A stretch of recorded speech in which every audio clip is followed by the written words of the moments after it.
preliminares nos habíamos quedado, ¿no?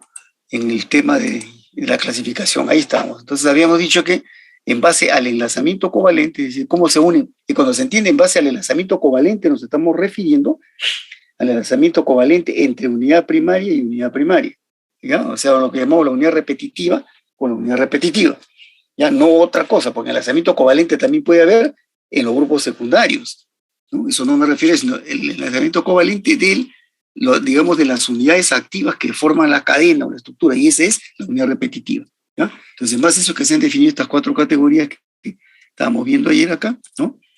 Entonces, las cadenas lineales, donde el encadenamiento va ocurriendo en una sola dirección, ¿no? Que si yo agarrara y lo estiro por los extremos, esto forma como una línea recta, ahí viene el nombre de esto, cadena lineal, o polímeros lineales. Y los polímeros lineales, entonces, ¿quiénes son? Son aquellos cuyas cadenas, de diferente tamaño, ¿no?, tienen esta característica, ¿no?, en la cual el enlazamiento ocurre en una sola dirección, ¿ya? Está formado por cadenas normalmente independientes, de diferente tamaño, como hemos dicho, cuando hemos hablado del tema del peso molecular y la distribución de tamaño de cadena, ¿bien? Pero hay esta otra variante, ¿no? Las cadenas ramificadas, que son esencialmente lineales también, porque hay cadenas troncales principales, desde las cuales salen pequeñas cadenas cortas, de corta longitud, por eso es que se le llama ramas, ¿no? Estas no compiten en longitud con la troncal, digamos, ¿no? Acá está el enlazamiento principal, pero por algunas razones, que normalmente son, acá hay razones de tipo termodinámicas y químicas especialmente, ¿no? Pero también que se ponen en la práctica con procesos especiales, en el momento que se hace el polímero en el reactor, se crean estas cadenas. Pero el detalle acá es que esta cadena es corta y termina en su extremo, digamos, corto, sin ya tener capacidad de reaccionar, ¿ya? Entonces, normalmente estas cadenitas son químicamente, ¿no?, de la misma naturaleza que la troncal, o sea, son como pequeñas porciones, ¿no?, iguales a la cadena troncal, pero ahí termina. Entonces, ¿cómo hacer que esto no continúe polimerizando por acá y no en la dirección principal? Bueno, esa es la técnica, pues, justamente, ¿no? Cómo se insertan estas cadenas, ¿no? Eso se puede hacer con procesos especiales, pero como digo, en la reacción natural de la polimerización, ¿no?, en cadena para dar este tipo de estructuras lineales, también por razones termodinámicas y químicas, se crean estas, que muy raro es el polímero que tenga sus cadenas 100% lineales, sin ramas, casi no existe. Siempre tienen, aunque sea un pequeño porcentaje, porque estos son, ¿no?, consecuencias de algunos detalles que ocurren en la reacción misma, ¿no? La reacción pues no es perfecta, o por lo menos no se puede controlar al 100%, ¿no? Es falso el que diga que domina la polimerización completa, no, uno la puede dominar en su gran mayoría, pero no totalmente. Entonces, una de las consecuencias que sale es esto, ¿no? En los polímeros llamados lineales siempre se forman, aunque sea pequeñas porciones de estas ramas pequeñas, pero en el que se llama ya ramificado, esta presencia ya es más notable, ¿no? Ya se hace intencionalmente, porque quiere que el polímero tenga esta característica. Entonces, el polímero ramificado es esencialmente un polímero lineal con estas ramitas. Entonces, decíamos ayer que estos ya difieren en el aspecto físico, ¿no? Porque aquí va a entrar a tallar justamente el tema de las fuerzas secundarias. Ahorita estamos hablando solamente de la cadena principal, el enlazamiento covalente, ¿ven?, entre unidad repetitiva y unidad repetitiva. Pero no estamos hablando de las interacciones que hay entre los átomos y los grupos sustituyentes. Entonces, acá normalmente un ramificado, como pueden darse fácilmente cuenta, acá hay más cantidad de interacciones, porque acá solamente habría entre átomos y grupos de las unidades repetitivas de la cadena, pero aquí habría no solamente entre ellas, sino también entre cadena y ramas, y entre ramas y ramas. Entonces, esto tiene más cantidad de interacciones normalmente. Entonces, ya las propiedades físicas y térmicas especialmente empiezan a diferir. Por ejemplo, la fusión y el rango de fusión ya no es igual acá. Para un mismo polímero en su versión lineal o ramificada ya no tienen igual el rango de fusión. Este seguramente va a necesitar más energía porque van a tener que romper más fuerzas secundarias, independientemente del tamaño de las troncales, que son de diferente tamaño. Independientemente de eso, hay más fuerzas secundarias que romper. Entonces, toma más temperatura llegar al punto de fusión final y el rango es más prolongado probablemente. Lo mismo la solvatación, que significa interacciones, ¿no?, con las moléculas del solvente. Este tiene más posibilidad, pero va a depender también quiénes son químicamente la unidad repetitiva acá. ¿Se dan cuenta? Depende también, pero en general podemos decir que, ¿no?, al haber más interacciones acá, este puede interactuar más con el solvente. Entonces la solvatación va a ser distinta también. ¿Ya? Bien. Los otros casos, en la cual ya fíjense comparando el caso planar, ¿no?, el C, ¿no? Acá ya vemos cadenas que fueron en algún momento independientes, como esta de acá arriba, la que está en el medio y la que está abajo, y que están unidas covalentemente en otra dirección.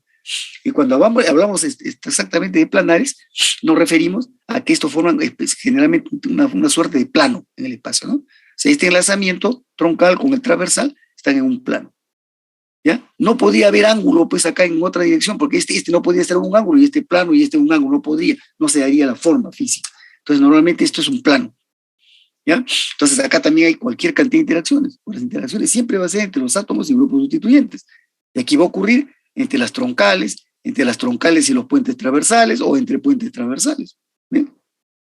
Entonces, acá ya no podemos hablar de cadenas sueltas. Y más difícil hablar ya del concepto de distribución de tamaños de cadena. ¿Bien? Entonces, ese concepto que hemos presentado en el tema anterior ya se va extendiendo. La llamada distribución de tamaños de cadena esencialmente son para las estructuras que son lineales o ramificadas, pero ya no para estas, ¿no? Y esta de acá, en la cual ya hay unión covalente por todo lado, aquí sí hay ángulos de enlace, pues. Esto es, como decía, como una estructura en el espacio. ¿Ven? Entonces, esto es mucho más complicado y hay mucho más interacción, y por eso esto resiste más la temperatura, ¿no? Y de hecho, estas dos no van a tener fusión. Porque cuando yo aplico la temperatura bajo el concepto que hemos dicho, ¿no? Para provocar la fusión, en las dos primeras de arriba rompo las fuerzas secundarias y entonces las cadenas se liberan, se sueltan y adquieren más movilidad. Y eso es lo que se entiende en la química, ¿no? Como concepto de qué cosa es el cambio a la fusión, ¿no? Entre otras cosas es pasar a un estado fluido, pero ¿y molecularmente qué significa? Que las cadenas adquieren más movilidad. Se habla de mayor movilidad molecular del estado fluido al estado sólido. Y el estado gaseoso más todavía, ¿no? Entonces, eso es. Aquí se sueltan, porque las cadenas existen solas, solamente interactúan, pero las cadenas tienen su propia personalidad. Acá no, ni en el caso de, porque las cadenas están todas unidas covalentemente. Entonces, yo aplico temperatura acá, voy a romper las fuerzas secundarias, que hay bastantes, pero la estructura, pues, no se va a romper mientras no rompa el enlace covalente de las cadenas, de las troncales. Y esto va a resistir seguramente si yo le aplico temperatura y observo la fusión, voy a ver que esto se deforma, puede ser hasta bastante, porque debe depender, ¿no? Si esta reticulación o esta unión transversal es muy abundante o no, puede ser diluida también. Entonces, pero no se va a fluidizar fácilmente. ¿Ven? Y si yo aplico más temperatura, voy a romper las troncales, y eso ya significa, ¿no? Romper el enlazamiento covalente, y eso es degradar a esta estructura planar. Y acá más aún, ¿no? Este resiste mucho más, porque tengo mucho más interacciones que romper, ¿vale? Y este incluso, como es más compenetrado, más sólido, ni siquiera, en algunos casos ni siquiera se deforman, ni muestran deformación, o pequeños cambios, ¿no? Pero no tienen fusión tampoco. Entonces, estos son los casos de los termorrígidos, por ejemplo, ¿no? ¿Se dan cuenta? Hablando de polímeros manufacturados, claro, ¿no? Porque siempre hay excepciones, y sobre todo se dan en las moléculas naturales. Estos son los termorrígidos. Y mientras más interpenetrado sea, más reticulado, ¿cómo se llama esto? Esto ya tiende a ser no solamente un termorrígido, sino un termoestable, porque a más enlazamiento covalente, más resistencia a la temperatura. Entonces, su temperatura para degradar esto, para romper los puentes covalentes, es muy alta. Eso ya se convierte o hace que el polímero sea resistente a altas temperaturas. Eso es lo que se llama termoestable, ¿ya? Como hemos dicho, normalmente los termoestables son un grupito, los mejores de los termorrígidos, los que resisten más temperaturas. Entonces, estas son las clasificaciones. Bien, en todo momento es el enlazamiento covalente de las unidades repetitivas, la que me dice o son lineales con ramas, pero acá también hay unidades repetitivas, ¿ven? O son unidades planares o son tridimensionales, redes reticuladas, ¿ven? Ahora, ¿cómo se generan esto? Vamos a ver los dos primeros sobre todo, ¿ya? Y después vamos a ver ejemplos, sobre todo del D. El caso C es muy poco frecuente. La ingeniería normalmente no fabrica, no sintetiza este tipo de estructuras. Hay muy pocos, ¿no? Pero sí hay compuestos naturales. Uno de ellos que ya no existe, ya se agotó, es uno que se llamaba la mica, que era una estructura planar así, ¿ya? Y cómo cuando se veía bajo microscopio este compuesto, eran así como planitos de este tipo, pero varios, una serie de planos paralelos entre ellos. Incluso no solamente había interacciones acá en el plano, ¿no? Entre las cadenas y las transversales, sino había interacciones entre plano y planos. Una estructura espacial bien bonita, pero digamos unida entre los planos. La unión que había entre planos eran fuerzas secundarias nomás, no eran covalentes, por lo tanto no era red, no era una estructura tridimensional. Esta es tridimensional, la de la derecha, ¿ya? Entonces, este era un plástico que abundaba de manera natural, que se llamaba la mica, y que era muy utilizado en la industria automotriz para hacer los soportes de los espejos de los carros, esos espejos que están a los costados de los asientos, tanto del copiloto como del piloto, lo que se llaman los espejos de retrovisores, ¿no? Y así algunas autopartes se hacían de esta mica, pero eso la industria tanto lo utilizó, la industria automotriz que lo agotó, ya no existe. Incluso ya ni lo mencionan en los textos a este polímero, que en un texto de los años 70, 80, aparecía como un ejemplo de estructura planar. Pero otro caso, ¿no? Así, digamos, aceptado como estructura planar es la lana, la proteína de la lana, que es la queratina, que yo le dije ayer que lo vean en su primer archivo, ¿no? Ahí tienen ustedes dos cadenas principales, así, pero no tanto como acá, sino y con un solo puente transversal cada cierta distancia, o sea, como formando una escalera, como los puentes transversales, que es uno de los aminoácidos, es como los peldaños de la escalera, ¿ven? Pero eso, como hay enlazamiento en dos direcciones y en forma planar, es estructura planar. Y la cadena troncal, que son las cadenas de proteína, las dos que hay, son en forma helicoidal, inclusive acá. No, ni siquiera son lineales porque van en una dirección, pero no son rectos, son helicoidales, estas de acá, esta de acá y un puente transversal. Por eso la lana está citado como un ejemplo de un polímero natural planar. Y así hay otras proteínas también. En el campo de la bioquímica sí hay muchos ejemplos de eso, ¿no? Pero no en la ingeniería, ¿no? Bien, entonces vamos a los casos. ¿Quiénes son los polímeros lineales en general? O sea, tanto lineales ideales, digamos, y los lineales ramificados. Estos de acá. Vamos por grupos, ¿ya? Primero los ejemplos de adición y después los de condensación. Entonces, miren, las estructuras lineales, las que crecen en una sola dirección, ¿cuál es el requisito? El requisito es un requisito de tipo químico, que dice que la funcionalidad de la unidad repetitiva debe ser igual a 2. Exactamente, ni más ni menos, tiene que ser 2. ¿Ya? Y acá utilizamos, y también hay algo que les debo decir, porque acá hay controversias a veces en los autores que escriben, ¿no? Unos dicen la funcionalidad del monómero, dicen así. En realidad el monómero no es el que se encadena. El monómero es el producto de partida, pero el monómero solo no se encadena, yo tengo que catalizarlo, tengo que activarlo. ¿Han visto ustedes? Por ejemplo, si fuera un monómero que va a seguir el mecanismo de adición, es decir, es un monómero que tiene un enlace doble, carbono. ¿En qué consiste la activación para que se produzca la reacción de adición? Consiste en romper el doble enlace. Ese es activar el monómero. Lo activo el monómero, aperturo el doble enlace. Claro, en cuanto a constitución química, ¿no? Esa molécula aperturada tiene los mismos átomos, es idéntica al monómero, pero no es la misma. ¿Por qué? Porque el monómero tiene enlace doble y la unidad activada ya no lo tiene. Químicamente son distintos. Entonces, al primero lo llamamos monómero y al segundo lo llamamos unidad repetitiva. Entonces, realmente el que debe tener la funcionalidad 2 es la unidad, porque esta es la que se va a encadenar, no es el monómero. Pero sin embargo hay autores que dicen, bueno, y ahí se acepta, y decir la funcionalidad del monómero 2 no le hace daño, ¿ya? Pero ya entienden ustedes que entonces acá lo vemos en los ejemplos, miren, ve. Aquí tenemos un monómero con un solo doble enlace. ¿A qué grupo puede representar esto? En los polímeros de adición. Ya, antes de ver eso, quiere decir, ¿por qué requisito químico este? Porque estamos hablando de la funcionalidad, y la funcionalidad se refiere a la capacidad de reaccionar. Cuando decimos funcionalidad 2, quiere decir que puede reaccionar por dos lados a la vez, o por dos puntos a la vez. ¿Se dan cuenta? Cuando la funcionalidad es 1, quiere decir que actúa solo por un punto. Entonces reacciona y se acabó la reacción. Por ejemplo, un ácido con un alcohol simple. Reaccionan, forman un éster simple y se acabó la reacción. O pongo un diácido con un alcohol simple. Se forma un éster doble, pero tengo que poner la estequiometría correcta y el alcohol va a esterificar los dos ácidos y terminó la reacción. Ese es un éster doble. Pero si pongo un diácido con un diol, los dos, se genera el puente éster, pero por los extremos sigue creciendo, como ya lo hemos visto en los casos. Entonces ahora lo vamos a ver, a notar ya, analizándolo como estructura. Entonces ese es el concepto de funcionalidad, es un concepto químico, 100%. Entonces cuando se genere a partir de monómero esa unidad repetitiva bifuncional, polímero lineal. ¿Ya? Entonces ahí vienen los diferentes casos, y van a ver la cantidad de casos que hay, ¿no? En el caso de adición, ahí está el monómero de un solo doble enlace y los de dos dobles enlaces, es decir, los dienos. Acá están los 5 primeros grupos, ¿no? Poliolefinas, poliacrílicos, polivinílicos, poliestirénicos y polifluorocarbonados. Entonces todo depende quién es el X. Si el X es hidrógeno o grupos alquilos, son los alquenos, las olefinas, que van a dar la poliolefina. Si yo voy sustituyendo por cloro, ya vienen los polivinílicos. Si sustituyo por el cianuro, por ejemplo, ya aparece uno de los acrílicos. O grupo ácido acá, ya aparecen el ácido acrílico y los ésteres acrílicos, ¿no? Si repongo acá el anillo bencénico, el estirénico y los estirénicos, si hago más sustituciones. Si reemplazo los 4 hidrógenos por flúor, el tetrafluoretileno, que me dará el teflón.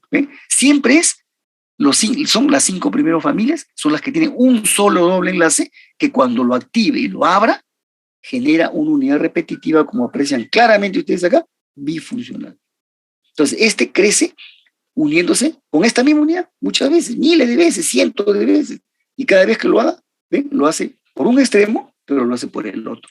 Y cuando este lo hace por este extremo con otra unidad, a la otra unidad le queda el otro extremo. Y a esa el otro, y así. Y por este lado también, ¿no? Se une con una, le queda el otro extremo. Se une con otra, el otro extremo. Y esa es la garantía y la condición química para que crezca en una dirección.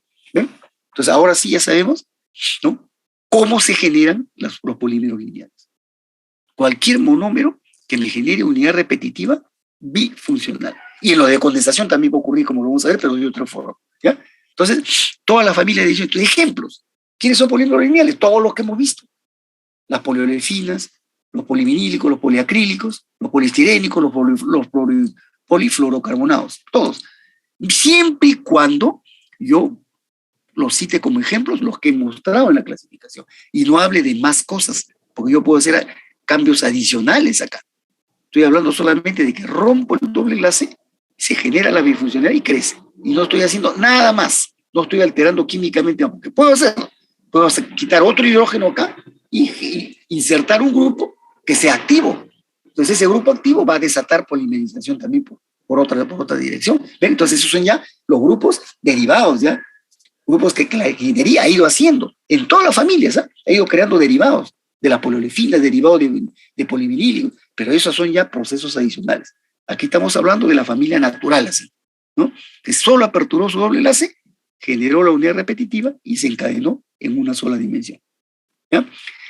Y el caso de los polidienos, que es muy típico también, de estos hemos hablado, recuerdan del 2-metil, por ejemplo, ¿no? Y del 2-cloro. Butadienos. Hemos hablado de los butadienos, acá está el butadieno, justamente. ¿Ven? Entonces, este tiene 3 posibilidades. Puedo hacer la polimerización en 1-2, aperturo solo esto, y esto queda como grupo sustituyente. ¿Ven?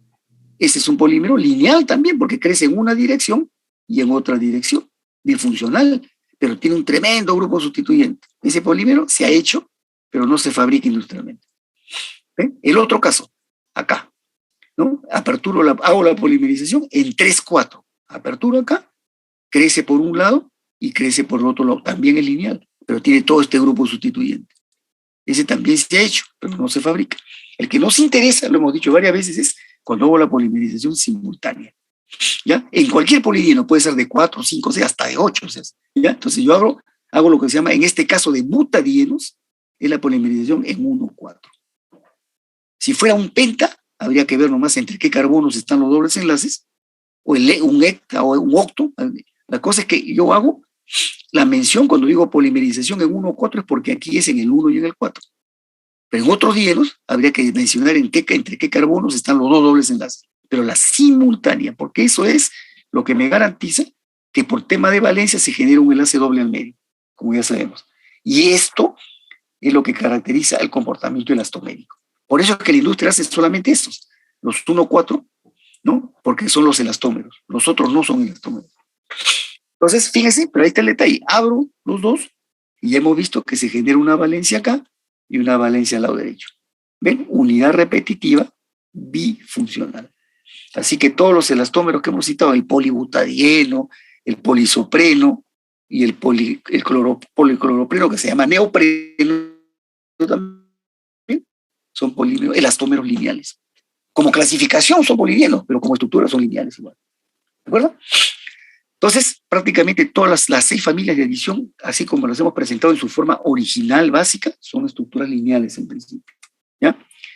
A pesar de que puede haber grupos como el poliestirénico que tiene un anillo bencénico que es grande, o podemos tener un éster acrílico como los polimetacrilatos o los poliacrilatos, que los cuales estos pueden ser grupos ésteres acá secundarios, pero grandes. A pesar de eso, sigue siendo la unidad repetitiva bifuncional. Lo que va a influenciar en las características del grupo ya se va a hacer en otro tipo de propiedades, ¿no? Eso no viene ahorita al caso. Estamos hablando del tema, el concepto de la estructura, que está en base a esto de la funcionalidad igual a 2. ¿Ya? Entonces, miren, todos los polímeros lineales en principio son lineales. Perdón, los polímeros de adición son lineales.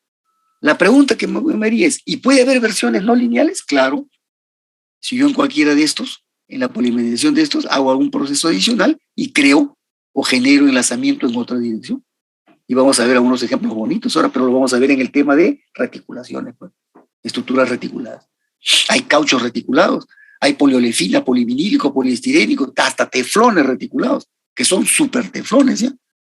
Ya no aguantan más de 300, aguantan más de 500 grados de temperatura. Entonces, ese es el mundo de los supermateriales que vivía. Y en eso hay una pugna tremenda en el mundo ahorita, entre los grandes países, Estados Unidos, la Europa, la China, Rusia, todos están en una pugna permanente por quién saca el mejor material. De ahí nació el grafeno, por ejemplo, que vamos a conocer ahora, ¿no? Bien, entonces, ahí queda, ¿no? Y esto fue lo que mostramos, son los monómeros de partida, todos son de un solo doble enlace o de dos dobles enlaces como el butadieno o el 2-metil o el 2-cloro. Y puede haber otras sustituciones, porque hemos dicho que cuando este metil, ¿no?, que es el polisopreno y que también es el caucho natural, yo lo sustituyo por otros grupos alquilo, aparece un grupito que se llama en este caso polibutadienos alquídicos. Y cuando yo tengo cloro u otros halógenos, aparecen los butadienos halogenados. Y cuando este grupo es el grupo NO2, nitro, y otros grupos nitrogenados, aparecen los polidienos en general, nitrilos, se le llaman así. Toda una cantidad grande. Y estoy hablando de butas, puede haber pentas, hexas, septas y hasta octos dienos. Entonces, todos son lineales en principio, siempre y cuando, repito, que haga la polimerización en 1,4. La simultánea. Aquí no, aquí se abre el único doble enlace y en todas las formas aparece unidad repetitiva de funcionalidad 2. ¿Listo? ¿Está claro? Entonces, ejemplos abundantes, ¿no? Todos los casos. ¿Ya? La diferencia se va a notar cuando entremos a tallar con los no lineales, ¿ya? Ahora, hemos hablado de los de adición, ¿no? Entonces hemos visto que fácilmente la unidad repetitiva, cuando hay uno solo se abre bifuncional, o cuando es de dos, la simultánea bifuncional, ¿ya? Ahora miren los de condensación. Aquí tenemos 3 casos. En realidad son 2, pero uno de ellos tiene una variante y por eso se habla de 3 casos. En primer lugar, el caso que corresponde a la mayoría de las familias de condensación. Cuando yo tengo un monómero bifuncional que tiene un grupo funcional A, que ahora va a ser esta la característica del mecanismo, ¿no?, de condensación, y otro monómero bifuncional que tiene el grupo funcional B. Entonces, el requisito de este mecanismo es que la reacción ahora, y no importa qué haya al medio, ¿eh? Para acá puede haber dobles enlaces, pero esto va a actuar por la reacción entre dos grupos funcionales distintos, como mínimo. ¿Ya? Distintos. El diácido no puede reaccionar con diácidos, ni el diol con dioles, ni la diamina con diamina. Pero el diácido sí reacciona con jamina, y el diácido sí reacciona con alcohol, o el alcohol reacciona con isocianato, y así otros más. ¿Ya? Entonces, este es el mecanismo más común, porque acá están una mayoría de los grupos de condensación. Pero fíjense, bifuncional, diácido, por ejemplo, con bifuncional.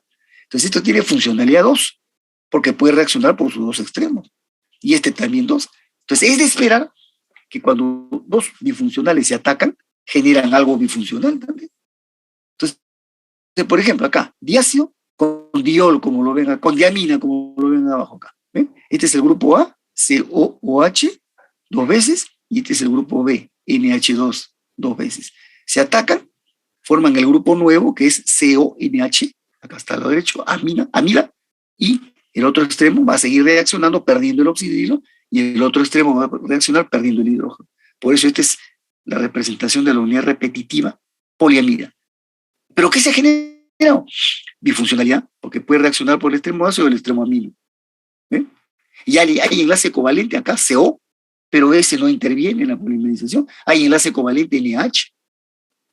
¿Se dan cuenta? Hay enlace covalente entre el carbono y el nitrógeno. O sea, pero ese no es el detalle. Aquí importa la funcionalidad, porque este grupo nuevo aparece recién cuando el A y el B reaccionan. Y esa es la característica del mecanismo de condensación.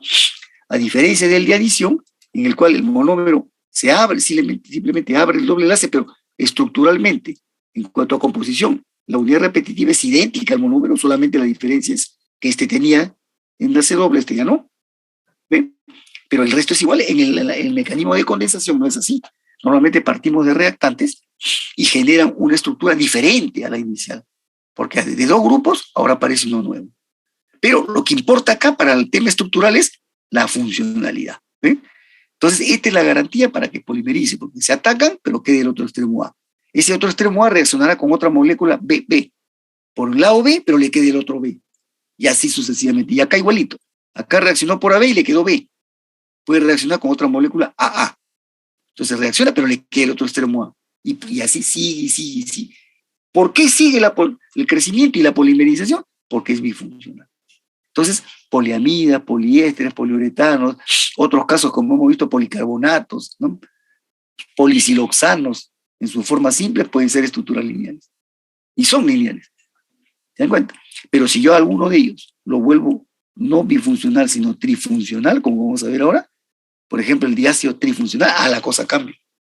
Porque este es funcionalidad 3, porque tendría 3 ácidos y este 2. Entonces, 3 con 2 ya no da 2, da mayor de 2.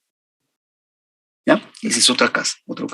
¿Ya? Entonces, este primer grupo, acá están, repito, poliamidas de 2 números, inclusive las aramídicas, las insaturadas, porque la insaturación está acá, en los anillos, pero tiene el grupo ácido, el que reacciona es el ácido, y acá el alcohol con anillos, acá no reacciona el anillo, es el alcohol el que reacciona. Entonces, lo que vamos a tener es acá, estructuras insaturadas en el lado ácido y en la dopamina, esas son las poliamidas de aramida, el Kevlar, el Nomex, pero la unidad es bifuncional. ¿Ven? Fíjense, el Kevlar, que es un superpolímero, por la altísima resistencia a la atracción que tiene, pues ya hemos hablado de eso, sin embargo es termoplástico, es lineal. ¿Ya? Y ahora que ya voy cerrando el tema, entonces todas estas estructuras lineales son las que tienen fusión y muestran el rango de fusión, son los termoplásticos. ¿Ya? Este no es el único caso, este es el mayoritario. El otro caso es de algunos grupos, pero siempre bajo el concepto que se exige para el mecanismo de condensación, reacción entre dos grupos funcionales diferentes. Entonces hay moléculas que son bifuncionales, solitas. Estas son bifuncionales, pero iguales. Esta es igual, esta no puede reaccionar consigo, ni esta tampoco, pero esta sí, porque esta tiene los dos grupos diferentes. ¿Quién está, por ejemplo, acá? Los aminoácidos. Ustedes lo pueden revisar en su PPT primero, cuando hablaba de la lana, la seda, ahí está la reacción de un aminoácido, recuerden, ahí está bien mostrada en una diapositiva, chequenlo. Entonces, en un lado está el ácido y el otro está el amino. Este solito puede reaccionar consigo mismo, porque su extremo amino puede ser atacado por otro AB por el lado ácido. Y este primero, su extremo ácido, puede ser atacado por otro aminoácido por su extremo amino. Y empieza y se desata la polimerización. ¿Bien? Y si ustedes lo revisan, cuando era el aminoácido, se formaba justamente, ¿qué cosa? Un puente. Como este va a ser el grupo B amino con el grupo A del otro, que es ácido, se forma el puente amida, ¿no? Por eso esas eran, recuerdan ustedes, las amidas, ¿no? De un solo número, como la poliamida 6, por ejemplo, ¿no? ¿Y quién era este monómero? Por ejemplo, este anillo saturado como de la caprolactama, que acá lo vemos más detallado. ¿Ven? Lo que pasa es que esta reacción, o este caso que vemos acá, ¿ya? En realidad tiene una etapa previa, que es la apertura del anillo, ¿no? Cuando es anillo como las caprolactamas y las caprolactonas. Entonces, ese es el caso de acá. Pero rompo, primero se tiene que aperturar, se generó la unidad repetitiva bifuncional, porque tiene un extremo funcional amino y otro ácido. Entonces, este se combina solito. Este extremo con un extremo NH y forma amida, y este con el carboxilo forma amida, y va creciendo, y son las poliamidas de un solo número. ¿Ven? Como la 6, por ejemplo, porque esta es la caprolactama de 6 carbono. ¿Ya? Pero cuando yo veo esto acá, este no necesariamente es igualito a la caprolactama. Esto es cuando yo hablo de anillo, pero acá ya hablo de los aminoácidos. ¿Ven? Entonces, aminoácidos se atacan, generan la unidad activada bifuncional. Por eso es que los aminoácidos, cuando polimerizan para formar las proteínas, y son así lineales, son las proteínas de estructura lineal. Si acá ocurre algo más que genere enlazamiento en otra dirección, son las proteínas no lineales, que sí las hay también. ¿Ya? Entonces, acá estamos hablando de casos lineales. En todos los casos, el mecanismo más importante, unidad repetitiva bifuncional. Las proteínas, los aminoácidos que generan proteínas, generan unidades repetitivas bifuncionales. Pero no son todas, ¿eh? No son todas, pero un sector de los aminoácidos, por lo menos, dan proteínas lineales. Y el caso adicional de las caprolactamas que requieren previamente la ruptura de este enlace saturado, heterogéneo, y va a generar unidad repetitiva, bifuncional. Y estas son las poliamidas de un solo número. Como generan el grupo amida, cuando se van enlazando generan amida, estos han sido incorporados como uno de los tipos de poliamidas, de un solo número. Pero ahora que estamos en el tema de estructuras, acá están los tres casos. El mecanismo AABB, el mecanismo AB y el de las caprolactonas y caprolactamas, que son anillos, ¿ya? Ahora, no solamente hay, en el caso segundo, no solamente hay aminoácidos, ¿eh?, que dan proteínas, ¿se dan cuenta? Sino también hay otras moléculas, por ejemplo, miren, esta molécula B puede ser ácido, ya no con amina, sino ácido con oxidrilo. Entonces, esos se llaman ácidos oxídricos, ¿ya? Que tienen ácido acá y oxidrilo. Eso también polimerizan, porque el ácido siempre va a reaccionar perdiendo el oxidrilo, y el oxidrilo reaccionará perdiendo el H, el hidrógeno, y van a formar unidades así, donde acá está el CO del carboxilo y acá está el O del oxidrilo. Y esas estructuras, ¿qué cosas son? Por ejemplo, los ácidos oxídricos forman un tipo de los carbohidratos, que son macromoléculas de tipo biológicas normalmente, ¿no? Aunque se hacen sintéticas también, ¿no? Proteínas y carbohidratos también se hacen sintéticos, y polisacáridos también se hacen sintéticos hoy día, ¿ya? La industria farmacéutica fabrica todo eso. De la farmacología en general, ¿no? Hace todo eso. Entonces, siempre, fíjense, ahora terminado esto, tenemos unidades repetitivas bifuncionales, y en el caso de la partícula de las caprolactanas, bifuncionales también. Está clarísimo, entonces, cuál es el requisito químico de esto. ¿Ya? ¿Alguna pregunta? Ya, entonces, sí, a ver, escucho. No, sí, todo bien, ingeniero, sí se entendió. Ya, listo. Entonces, ahora miren, antes de pasar a las estructuras no lineales, vamos a concluir. Yo les dije ayer que en este tema de los enlaces, por un lado, el enlazamiento covalente nos define el tipo fundamental de estructura, lineal o su variante ramificada, o planar o reticulada.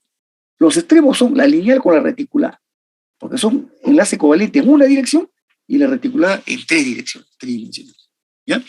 Pero cuando uno va a definir la estructura, por lo menos nosotros, ustedes que van a ser ingenieros, ¿no? Yo puedo aceptar eso en una empresa donde van al campo laboral, ustedes pueden caer en una empresa donde hacen plásticos, y no necesariamente todos son químicos, ingenieros químicos, hay de todo, hay electrónicos, mecánicos, ¿no? Hasta ingenieros civiles hay a veces en la planta, yo he visto.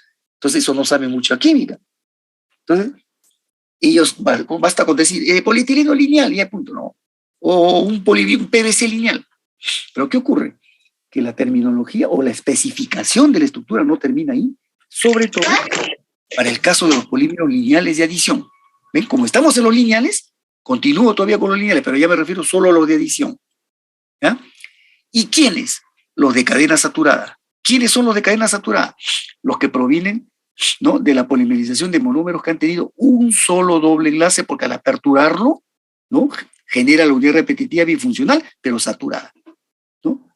Y para salir de la duda, acabamos de ver, en los lineales de adición hemos visto esos de acá. Ahí está. Miren, esta estructura que está acá, con lo que genera acá, es exactamente lo que estamos viendo aquí, igualito en este cuadro. Esos son polímeros, son los 5 primeros grupos, pero en los de adición también tenemos a los dienos. Los de dienos generan también unidad repetitiva, hemos dicho, bifuncional, son lineales, pero insaturados. Entonces, a estos no. Estoy refiriendo a todos estos que son los 5 primeros grupos. Entonces, para ellos hay algo más todavía respecto a su clasificación estructural básica, ¿no? Entonces, según ahora, ¿cómo voy a especificar los mejores estos polímeros de adición saturados? Según cómo se encadenan las unidades repetitivas. Acá hay un aspecto químico, 100% químico, que nos va a mostrar que hay opciones. Son estructuras. Cuando yo rompo el doble enlace acá, ahí está claro, ¿no? Como he dicho, se forma la unidad repetitiva bifuncional, estructura, cadena lineal, ¿no? Pero la forma como se encadenen, como dice acá arriba el título en rojo, cómo se encadenen las unidades repetitivas, ¿no? Va a haber opciones. Y esas opciones son lo que vamos a llamar en la química los isómeros. Isómeros ahora vamos a decir por qué, de encadenamiento, porque están surgiendo estas opciones estructurales por el encadenamiento entre una unidad con otra y con otra y con otra. Ya no me estoy metiendo acá al interior de la unidad, porque la unidad ya es saturada bifuncional, sino cómo se encadenan unas con otras. Y vamos a encontrar que esos polímeros lineales, que ya están clasificados como lineales porque la unidad repetitiva y bifuncional, ya esos lineales tienen formas isoméricas. Y estos son los nombres que llevan. Cabeza-cola, cola-cola, cabeza-cabeza y cola-cabeza. ¿Por qué? Porque la terminología en la química ha puesto nombres acá. Cuando yo tengo una estructura saturada, pero asimétrica como esta, porque este CH2 no es igual al de acá, este es asimétrico. Simétrico sería si fuera CH2 con CH2, como en el etileno. Pero este es asimétrica. Cuando hay esta asimetría en la estructura, se le pone nombres específicos. Y en este caso particular le dicen cabeza al que no tiene el sustituyente y cola al que tiene el sustituyente. Entonces, esta es la cabeza y esta es la cola. Entonces, fíjense, ¿eh? Esto es rápido solamente para que lo pero esto es un tema muy interesante para la síntesis, ¿ya? Cuando esta polimerización, CH2, CHX, se activa y se hace por el mecanismo de división y da este polímero, esto va a ocurrir en estas 4 formas diferentes. Para mostrar el detalle, acá se ven cuatro casos. Ahí están los 4 casos, ¿no? En azul. Pero para compararlos, lo estamos comparando en igualdad de condiciones. Estamos mostrando 4 unidades repetitivas de esas 4 cadenas distintas. Miren, ¿eh? Acá hay una unidad repetitiva, ¿no? Acá hay otra y otra. 4. 1, 2, 3, 4. Igualito en las otras. 1, 2, 3, 4. ¿No? 1, 2, 3, 4. Y la última también, 4. Como imaginando que si yo las viera en el espacio de esas 4 cadenas, estoy comparando una porción de cada una de 4 cadenas nomás, para ver cuál es la diferencia entre ellas. Y miren, todas las unidades repetitivas, voy a una primera, sus 4 unidades repetitivas ya aperturaron el doble enlace como lo ven acá y son saturadas, ¿ven? Enlace primario carbono-carbono. Así. Todas, o sea, siguen la línea que está acá, este modelo. Todas, ¿ya? Igualito acá, saturado, saturado, saturado, saturado, igual acá, saturado, saturado, saturado, saturado, y en la última igual. ¿Por qué? Porque todas han abierto el único doble enlace. Pero ahora yo voy a observar, y es lo que está acá con líneas rojas, cómo se une una con otra. Ya no al interior, sino entre unidades. Por ejemplo, la primera con la segunda. ¿Ven? Esta es la cola y esta es la cabeza del otro. Entonces este es el encadenamiento con la cabeza. Y esta unidad de acá, bueno, en este caso que es más sencillo, se repite igualito en todas. Cola, cabeza. Cola, cabeza. Ese es el encadenamiento cola-cabeza. Pero su fórmula global, ¿cuál es? Sigue siendo esta de acá. ¿Ven? N veces la unidad repetitiva. Porque acá, cuando yo lo pongo así, no muestro el detalle de cómo se encadenaron entre ellas. Aquí sí lo estoy viendo. Pero no es la única opción, porque ahora esta misma, fíjense, acá está, acá va en el segundo lugar, igualita, acá, pero cuando se va a unir con la siguiente, ya no lo hace por la cabeza, lo va a hacer por la cola. Mírenme, cola con cola. Y este patrón de 2 se repite en las 2 siguientes. Cola con cola. Entre la tercera y la cuarta, cola con cola. El encadenamiento cola-cola. ¿Ven? Ahora, no tiene que ser así necesariamente. Yo puedo empezar al revés. Fíjense en la tercera y la cuarta. Empezamos por la cola. CHX y H2. Ahí está. CHX y H2. Y en la cuarta también, ¿eh? CHX y H2. Y ahora, en el primer caso, en el 3, esta que empezó por la cola y tiene cabeza acá, se une con la cabeza de la siguiente. ¿Ven? Y miren, cabeza a cabeza. Y este patrón de 2 se repite en la tercera y la cuarta. ¿Ven? La tercera con su cabeza y la cuarta con su cabeza, cabeza a cabeza. Ahí está el encadenamiento cabeza a cabeza. Y el último, que es la última opción, ya, igualito. Tenemos comenzando por la cola y la cabeza del primero se une con la cola del segundo. Igualito, este patrón de 2 se repite entre la 3 y la 4. La cabeza del tercero se une con la cola del cuarto. Ese es el encadenamiento cabeza-cola. ¿Ven? Que parece parecido al de cola-cabeza. De hecho, entre el primero y el cuarto, ¿cuál es lo común? Que el encadenamiento ocurre entre la cabeza y la cola. Primero la cola y la cabeza acá, y acá primero la cabeza y acá la cola. En cambio, los otros 2 sí son diferentes, entre cola-cola y cabeza-cabeza.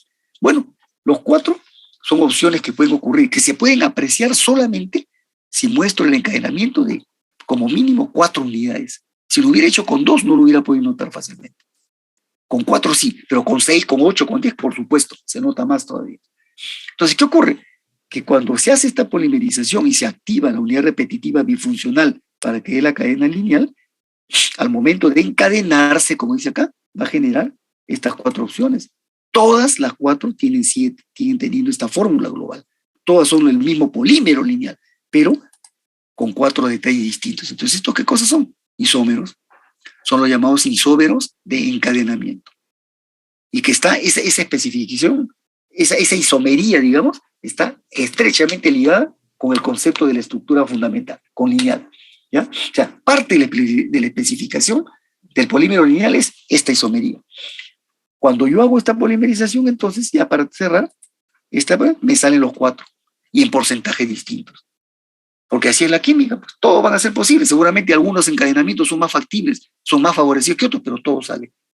Así cuando ustedes hacen, por ejemplo, la nitración o la sulfonación del benceno, sale ortometapara. ¿Ven? O hacen una polimerización de un día, no sale cistrano. Son isómeros. Entonces aquí es inevitable. Y este es un tema que, una especificación que va complementaria al polímero. Entonces, si yo como ingeniero técnico hablo correctamente, digo, por ejemplo, si el grupo X sería cloro, este es el cloruro de vinilo, este es el PVC, el policloruro de vinilo. Tendría que decir, este policloruro de vinilo es lineal.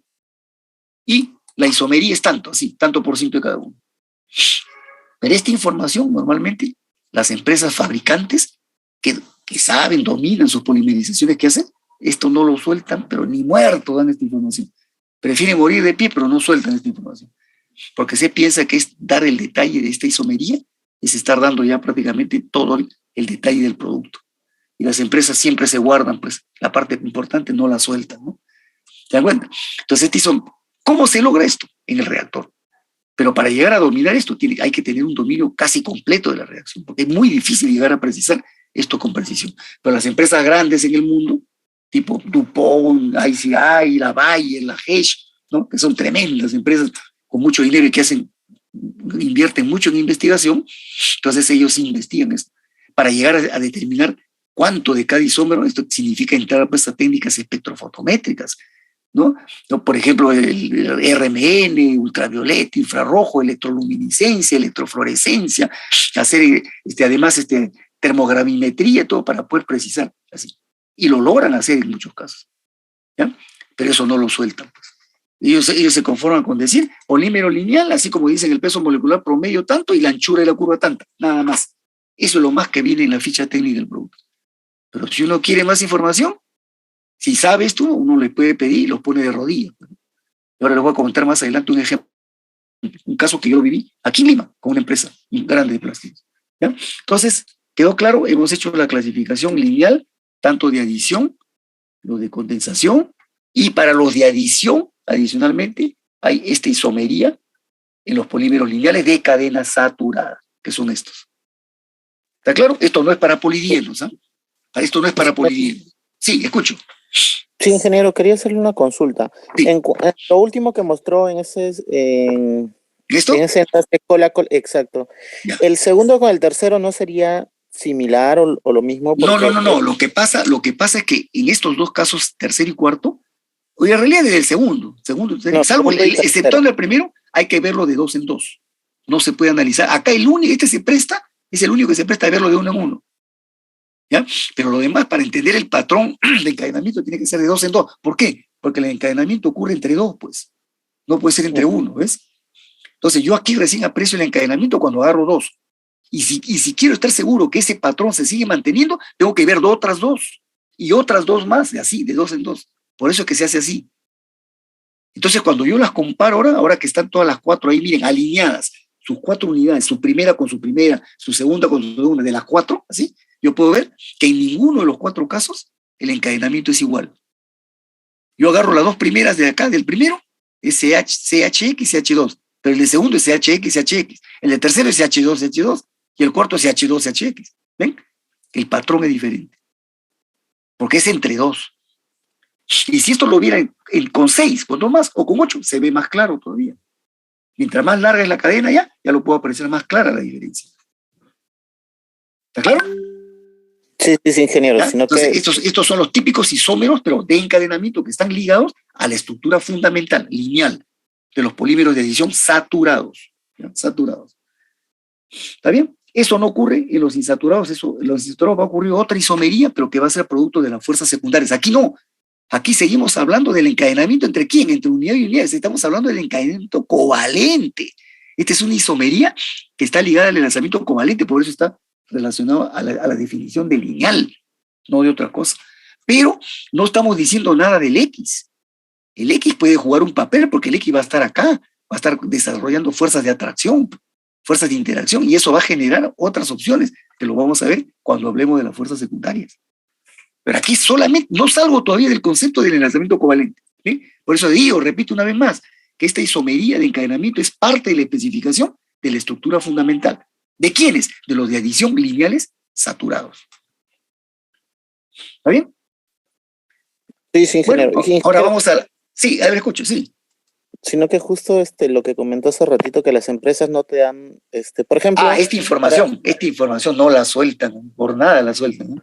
Claro, o sea, por ejemplo, yo trabajé en una empresa de plástica y solo te decían mezcla, por ejemplo, para el poliuretano, isocianal con poliol, pero no te hacían pues todo este tema, ¿no? O sea, solo te dan la producción, los parámetros de operación y salía la espuma. Ya ven la parte aplicativa nomás, pues, ¿no? La fórmula, si quieres tú, ¿no? Claro. Pero uno puede... El del área de desarrollo sí lo veía, pues, ¿no? Claro, pero si tú lees y te enteras cómo es el encadenamiento de un poliuretano, sí te das cuenta cuál es la reacción. ¿Te das cuenta? Claro, ¿Qué es lo que está formando? Indudablemente. ¿Te das cuenta? Y en lo de condensación la cosa es distinta. Estoy hablando en adición todavía. Esto es de adición, nada más de cadena saturada. Y para los lineales, ¿ven? Porque también hay lineales de condensación y de cadena saturada, pero en eso no tiene nada que ver esto. Es solo lo de adición, saturados y de cadena lineal.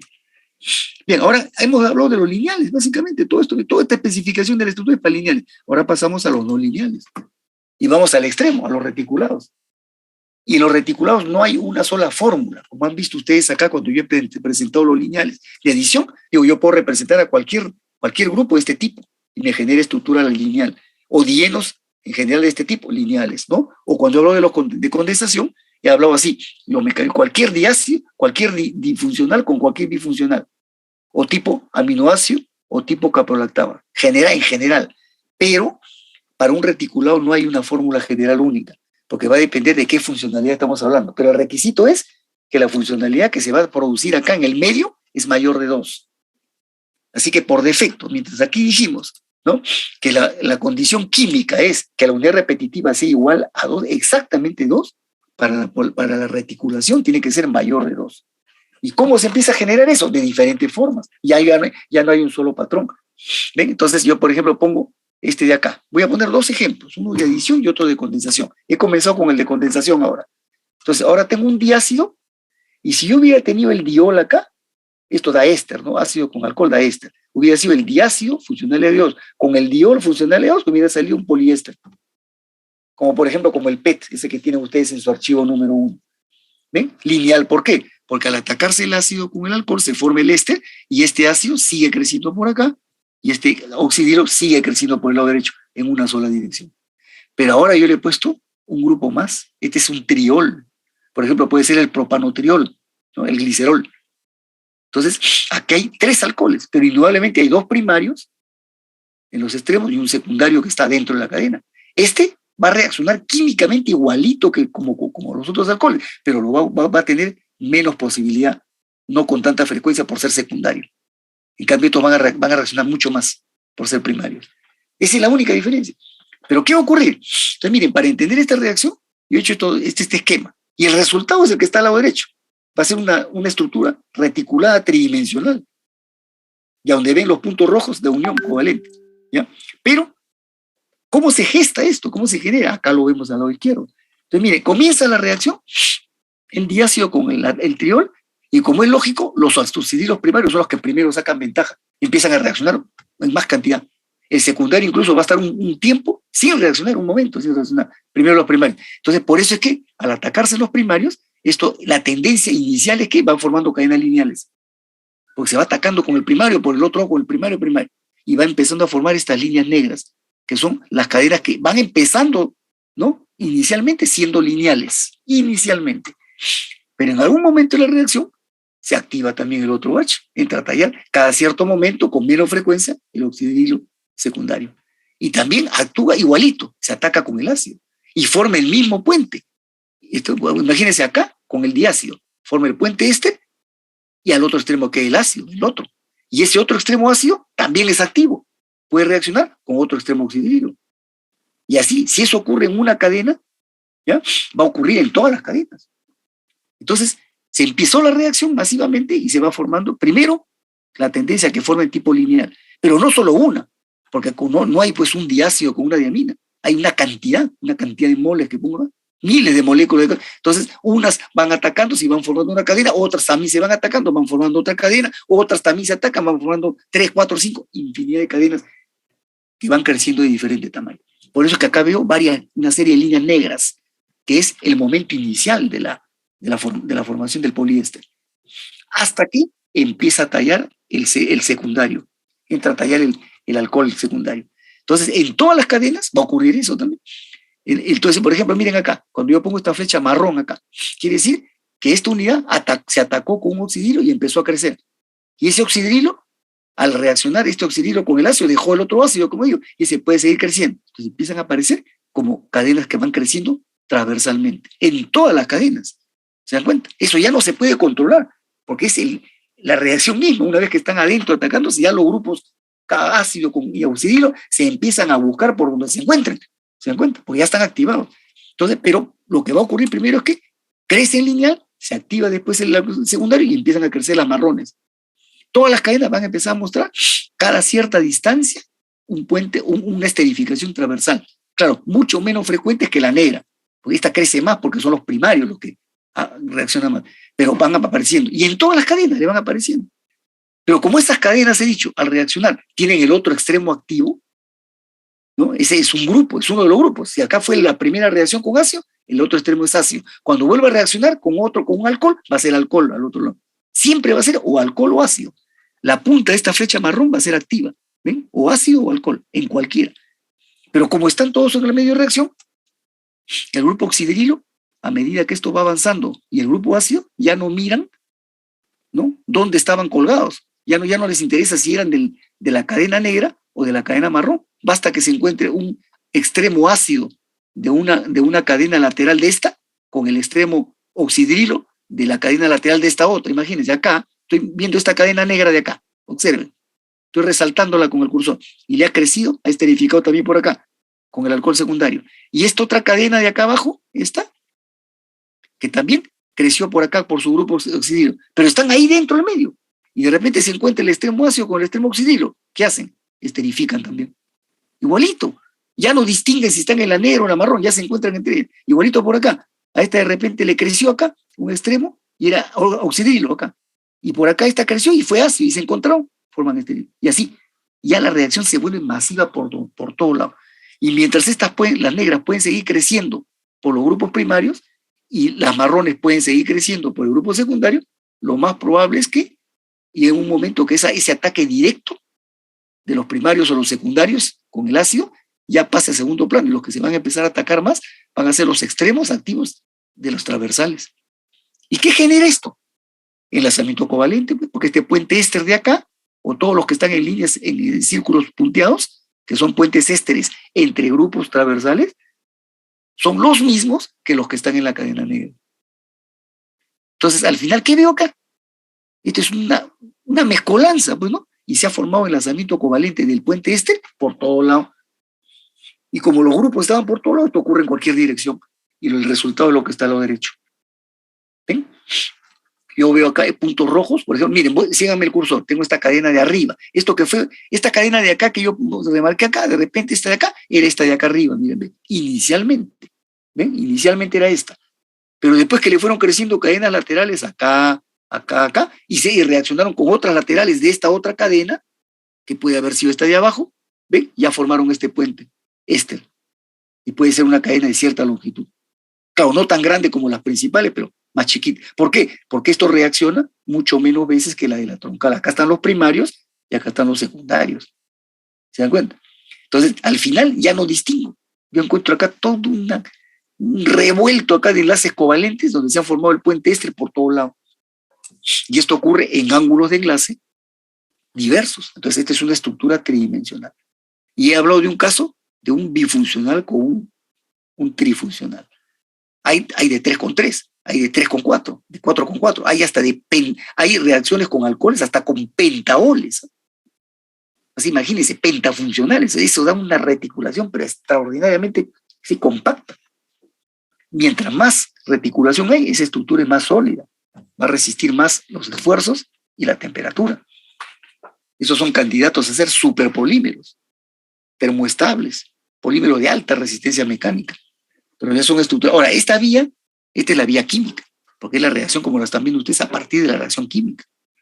Esta forma de generar, de provocar reticulaciones, entonces, ¿cómo surgió? Ya para terminar, cuando la funcionalidad promedio que se genera al momento de reaccionar es mayor de 2. Este era 2, este era 3, el promedio no puede ser 2, pues. Ni tampoco 3, está entre 2 y 3. Pero el requisito químico es mayor de 2. Y si fuera, imagínense, 3 con 3, ahí sí, la funcionalidad es 3. O 3 con 4 es mayor de 3. Entonces, a mayor funcionalidad, mayor reticulación. Estas reacciones son muy complicadas, ¿eh? Porque una vez que empiezan, ¿ya? Son difíciles de controlar. Sin embargo, hay muchos casos que se hacen, se han hecho, se hacen, y se controlan, pero son costosas. El control de una polimerización es muy costoso. Entonces, ¿qué hacen las industrias? No les gusta hacer esto, siempre pensando un poco en la rentabilidad. ¿Qué hacen? Dicen, no, si yo quiero hacer este poliéster reticulado, que es este diácido con este triol, no, voy a hacer el poliéster lineal, hacen el diácido con el diol normal, ¿y qué hacen? Y al momento que está en el reactor le añaden un aditivo que se llama agente reticulante, ya que es una molécula bifuncional. Entra al medio de reacción y esa molécula se activa y se vuelve bifuncional. Es como que abre así los brazos para los costados. Entonces, al ser bifuncional activa, captura una cadena por un lado y captura otra cadena por otro lado. ¿Y qué he hecho con eso? La unió covalentemente. Pero lo hace así, por todo lado. Y así como yo he explicado esta reacción con este esquemita aquí, con 2 colores negro y marrón, esto ocurriría con el reticulante también. Yo hago el polímero lineal normal, le pongo el reticulante y al final me empieza a soldar, a unir las cadenas por todo lado y me genera una red también. Estas son las redes, ¿ya? Hechas por ingeniería, ¿no? Artificialmente hechas. Eso es lo que hace más la industria hoy en día, porque es más barato y es más fácil de controlar que hacer la reacción de reticulación normal. ¿Ya? Lo ideal sería esto. Es fastidioso, es difícil. Y los que hacen y los que dominan esta cinética llegan a determinar incluso qué grado de reticulación logran acá. ¿Ven? Y como dije al comienzo cuando presenté las estructuras, aquí ya no puedo distinguir las cadenas. Aquí al comienzo comenzaron a ser lineales, pero después de un tiempo dejaron, porque ya se soldaron entre ellas. Aquí ya no hablo de cadenas, aquí hablo de estructura o de red o estructura reticulada. Todos esos son sinónimos. Entonces, el concepto de peso molecular, ¿ven? Ahora que ya conocemos los tipos de estructuras principales, el tema del peso molecular y la distribución de tamaños de cadena y pesos ya no es para todos. Es esencialmente para los lineales y ramificados, pero no para los no lineales. Porque ahí ya no hay cadenas sueltas, pues. Entonces, ¿cómo mido el peso de esto? El peso molecular esto es difícil. En un lineal es fácil porque yo puedo determinar el grado de polimerización. ¿Ven? Tengo la curva y ahí calculo un promedio y puedo sacar el peso promedio. Ya eso lo vamos a ver más adelante. Pero en una red es más difícil. Hay técnicas especiales para medir el peso de una red. Pero lo primero que interesa en una estructura reticular no es tanto el peso. Primero quiere saber qué grado de reticulación hay acá. Eso es lo primero que interesa. Porque es lo que va a medir su comportamiento mecánico y térmico. Más que el peso. Entonces, este es un caso de condensación. Miren cómo se generó una red. Y este de adición es un caso conocido, es el caso del polidieno reticulado, que es lo que le llaman comúnmente el caucho vulcanizado. Ese nombre vulcanizado de repente lo han escuchado, ¿no?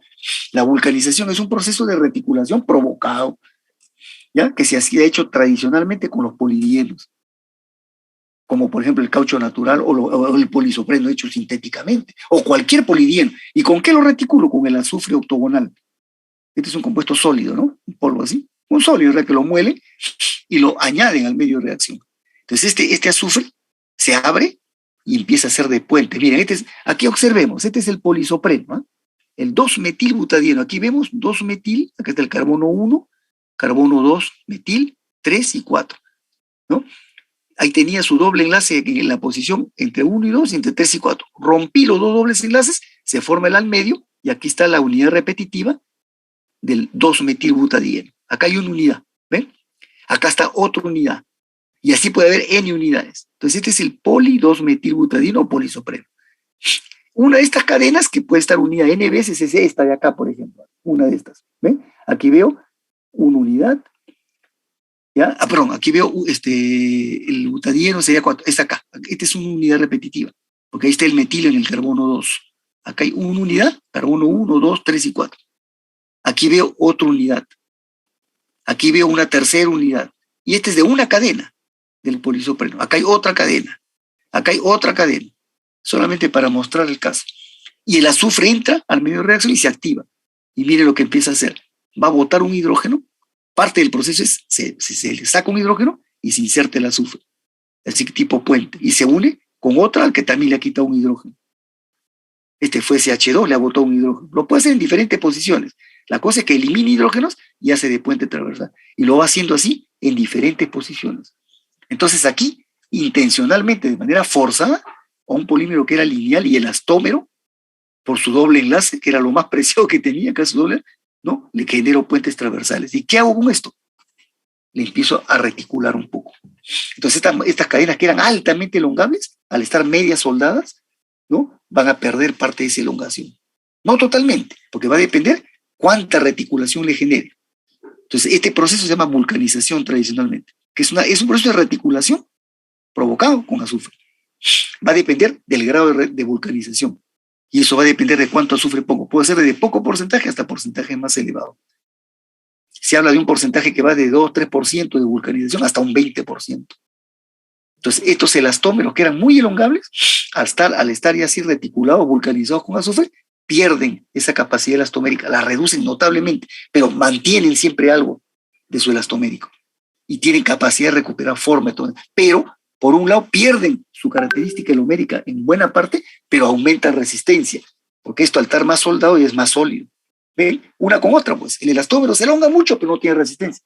Ahora, le reduzco el comportamiento elastomérico, pero gana resistencia. Y ahí está el caso de los cauchos. ¿Para qué se hizo esto? Esto se hizo hace 150 años, se empezó a hacer esto. Y hoy día es un proceso de lo más común, ¿no? Y hoy día también hay otros agentes. Este viene a ser un agente reticulante, como yo les comentaba en el caso del poliéster anterior. Este es un agente reticulante. Y hoy día hay otros agentes más sofisticados, pero el proceso tradicional de vulcanización del caucho es con azufre para los polidielos. ¿Cuál es el uso, el objetivo de esto? Diverso, pero el motivo que provocó esto fue la utilización en llantas de carros, los neumáticos. Una llanta, por ejemplo, de un carrito, de un juguete, ¿no? No necesita mayor resistencia, es un caucho casi hasta sin vulcanizar, ¿no? Pero si voy a hablar de una llanta de bicicleta que va a soportar el peso de 1 o 2 personas, ¿no? Es un caucho que, si lo pongo solo, muy blando. La persona se sube y el plástico se aplasta, no tiene resistencia, se deforma fácil, ¿ve? Pero si lo vulcanizo un poco, ya resiste, pero mantiene su capacidad de elongarse y de recuperar la forma. Esa sensación de amortiguamiento que da la llanta es justamente por el elastómero, ¿eh? Pero si quiero una llanta de moto, y ahí voy a soportar ya, quién sé yo, hasta de repente hasta más de 100 kilos. Ya tiene que ser una reticulación mayor. A mayor reticulación que voy aumentando acá, la estructura se va poniendo más sólida. Va perdiendo lo elastomérico, sin perderlo todo, pero va perdiendo cada vez más y se va volviendo más resistente a la vez. Entonces así podemos ir en una llanta de carro. Un carro promedio soporta 1,5 toneladas. Esas llantas de carro ya están parcial, ya tiene de repente un 5 o 6% en peso de azufre. ¿No? Ponen en función, porcentaje en peso respecto al polímero. 5% de peso ya es un caucho como para llanta. Pero si yo quiero para una camioneta más grande, ya un poquito más. Ya quiero para un camión, ya será 8 a 10%. Quiero para un tráiler de esos gigantes, esos que ven ustedes por la carretera, que tienen 18 o 20 llantas, están transportando toneladas, ¿no? Es un vulcanizador de 12, 14%. ¿Ven? ¿Cómo va perdiendo? Y sin embargo, esa llanta no pierde su capacidad, siempre tiene capacidad de amortiguamiento y recuperar la forma. ¿Ven? ¿Se dan cuenta? Imagínense que las llantas fueran de fierro, pues, ¿no? ¿Cómo sería el movimiento del carro? Y el caso máximo de reticulación, que tengo entendido llega hasta casi un 20% en peso, es la llanta de un avión, que es la llanta de mayor tecnología, ¿no? Una reticulación muy alta ya, con 20% en peso. Esa llanta del avión, pues imaginen, ¿no? Un avión que está volando a 800, 900 kilómetros por hora y al momento que va a aterrizar, ¿no? Tiene que bajar, al momento que va a bajar el golpe y toca la pista, ha disminuido más o menos a 300 kilómetros por hora. De 900 que está a 300. Pero el momento que golpea, imagínense el avión, ¿cuánto pesa un avión? Por lo menos pues unas 150 toneladas, me imagino, ¿no? Un avión por medio normal, unas 150 toneladas que viene a 300 kilómetros por hora. Imagínense el golpe al momento de chocar la pista. Los que han viajado en avión saben muy bien, ¿no? Cuando uno está dentro y siente ¡pum! El golpe. Sin embargo, no es tanto, ¿no? ¿Por qué? Porque esa llanta altamente vulcanizada retiene todavía esa capacidad elastomérica de deformarse y amortiguar. Hemos dicho que los elastomos amortiguan el golpe y la vibración. ¿Ven? Es una llanta pensada así, con ingeniería. Una llanta de avión es un producto de alta tecnología. Así como las llantas de los carros de carrera. Igualito, son productos de alta tecnología. Son elastómeros especiales con vulcanización o reticulaciones especiales y con aditivos especiales. Y a veces una llanta esa está hecha de 2, 3, 4 polietileno diferentes. Entonces compran una llanta acá para un carro común, le puede costar desde 100 soles hasta 800 soles una llanta.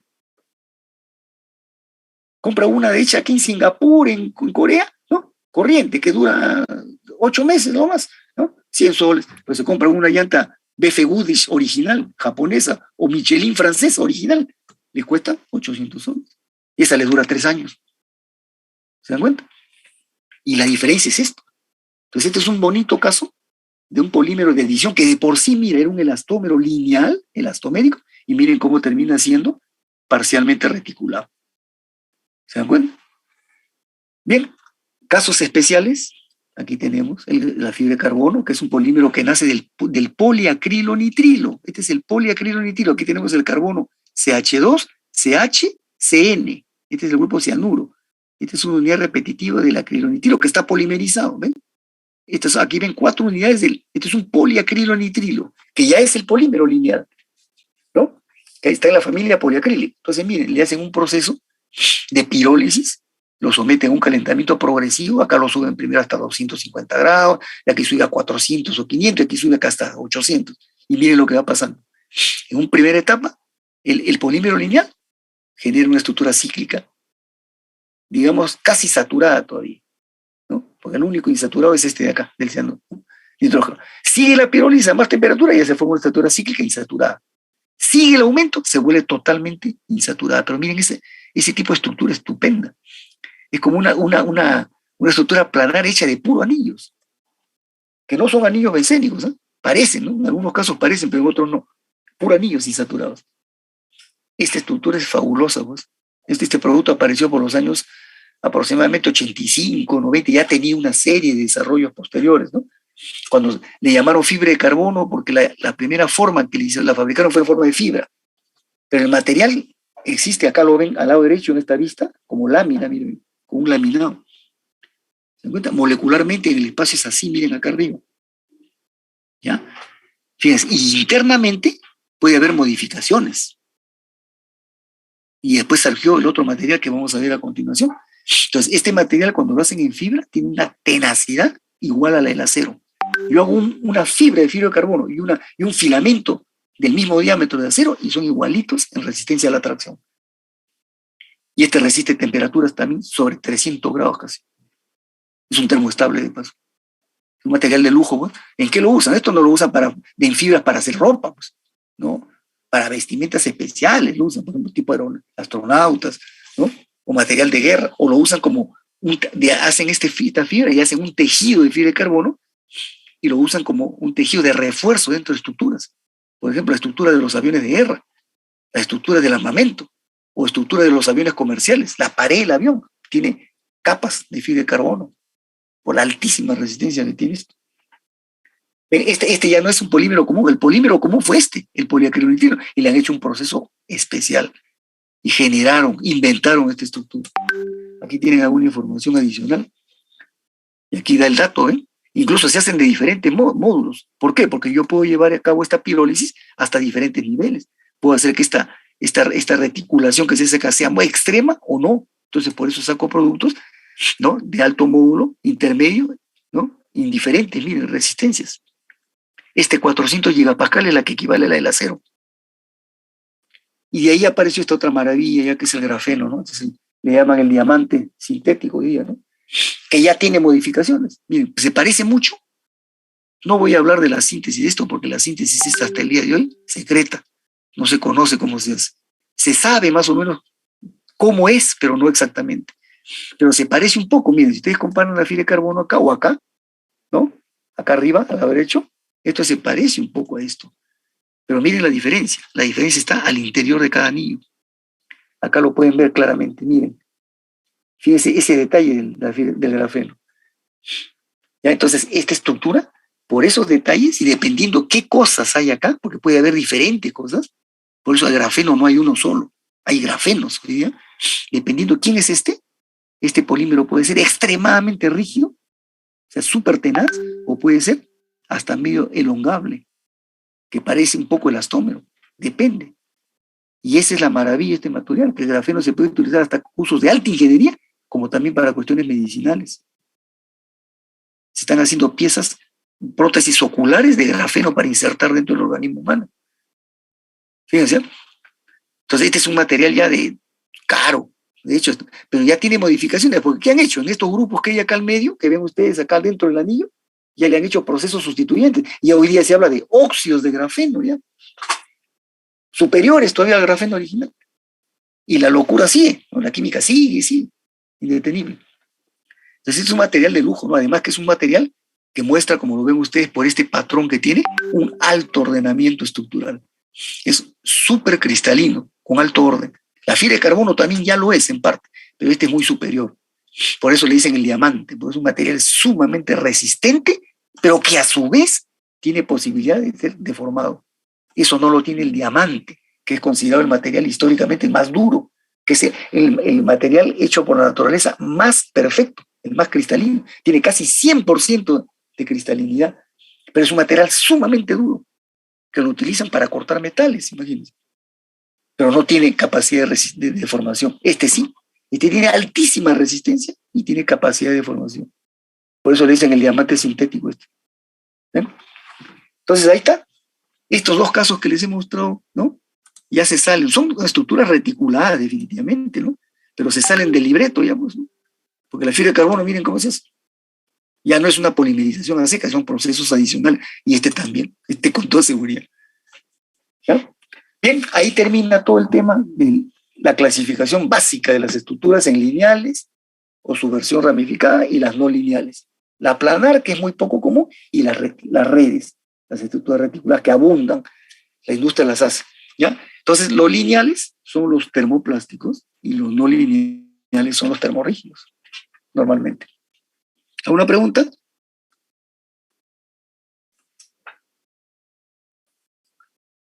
Entonces, a todo esto, como dijimos, como mencionamos acá al principio del capítulo, ¿no? Aquí dijimos, a esto se suma ¿quién? Todo el enlazamiento llamado causado por las fuerzas secundarias o de interacción, que son las fuerzas que se desarrollan ya no dentro de la cadena o de la estructura, sino entre las cadenas o entre los componentes de una estructura. ¿Ya? Y ese es el tema que continúa, ¿no? Acá. Entonces, las fuerzas secundarias. Son un montón. La química tiene como 14 o 15 fuerzas distintas, pero no todas se interesan en los polímeros. Acá están las tres más importantes. ¿Ya? Van der Waals, puentes de hidrógeno y las fuerzas iónicas. Pero hay otras que ocurren en ciertas familias, que son importantes en esa familia. Por ejemplo, miren, yo acabo de mostrar el caucho vulcanizado acá. Perdón, acá, ¿no? ¿Dónde está el caucho? Acá está, ¿no? Este era un polímero lineal que lo reticulé con azufre. Entonces acá surge, en este caso, ¿no? Hay el puente carbono-azufre. Este puente es importante. Esta interacción va a ser importante. Y además, este azufre, ¿no? A ver, en todas las reticulaciones que va generando, no en todos los casos logra hacer este puente completo. Miren, acá soldado a esta cadena con esta. Está completamente, pero acá no. Acá puede soldar con uno y el otro puede quedar así. Entonces este puede hacer una interacción que se llama los puentes azufre, que ya no es covalente necesariamente. ¿Bien? En el teflón también pasa lo mismo. En la unidad repetitiva del teflón tenemos 4 flúoros, pero los flúoros están como átomos alrededor del carbono-carbono. ¿Eh? Esos flúoros tienen capacidad muy fuerte de interactuar con otros flúoros. Entonces, en el teflón, las interacciones flúor-flúor son fuertísimas y abundantes. Eso sumado a la característica típica de la unidad del teflón hace que el teflón sea una unidad repetitiva muy sólida, muy resistente, químicamente hablando. Y eso explica su alta resistencia a la temperatura. ¿Ven?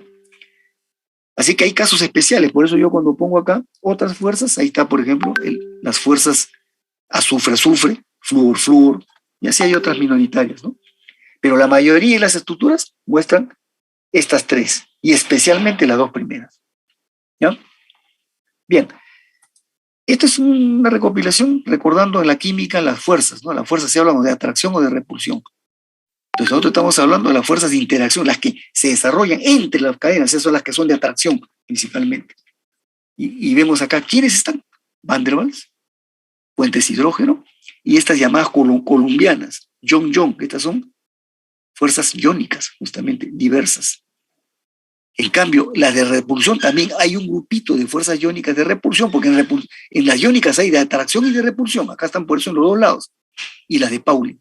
Este es un grupo particular que no ocurre en los polímeros generalmente. Entonces, en los polímeros va a ocurrir casi todo esto. Las fuerzas Van der Waals, que son de 3 tipos a la vez. Eso en los diferentes grupos de polímeros.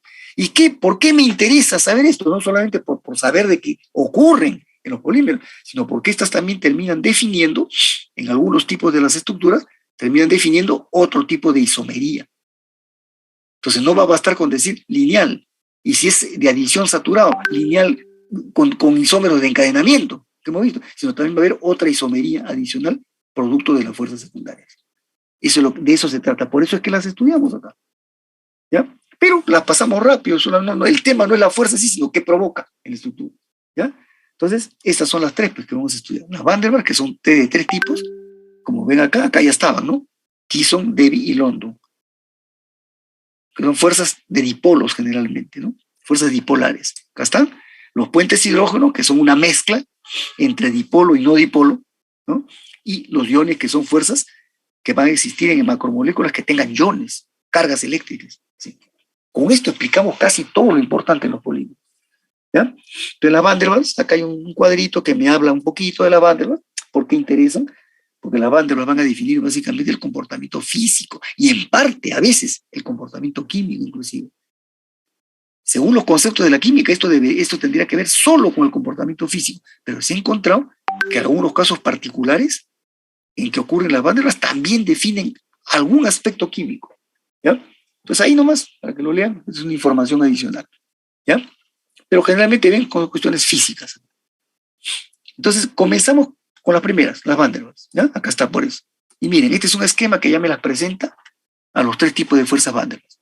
¿Ya? A continuación, ya habrán visto ustedes, están las definiciones de cada una. Las de Kisson, Debye y London. Y después están los puentes hidrógeno y después están las fuerzas iónicas, más adelante. ¿Ya? Que las vamos a ver. Entonces, pero este esquemita ya me dice, ¿no? ¿Dónde surgen fuerzas Van der Waals? Primero, las fuerzas Van der Waals son fuerzas consideradas tipo electrostáticas. ¿Ya? O sea, tienen que ver con cargas, al final de cuentas. Pero esas cargas, ¿de dónde? Van a ser de dipolos, que son grupos químicos de carga baja, de poca carga eléctrica, pero son grupos con carga. Por eso son fuerzas electrostáticas. Y como toda fuerza electrostática se caracteriza porque su magnitud es muy dependiente de la distancia interatómica.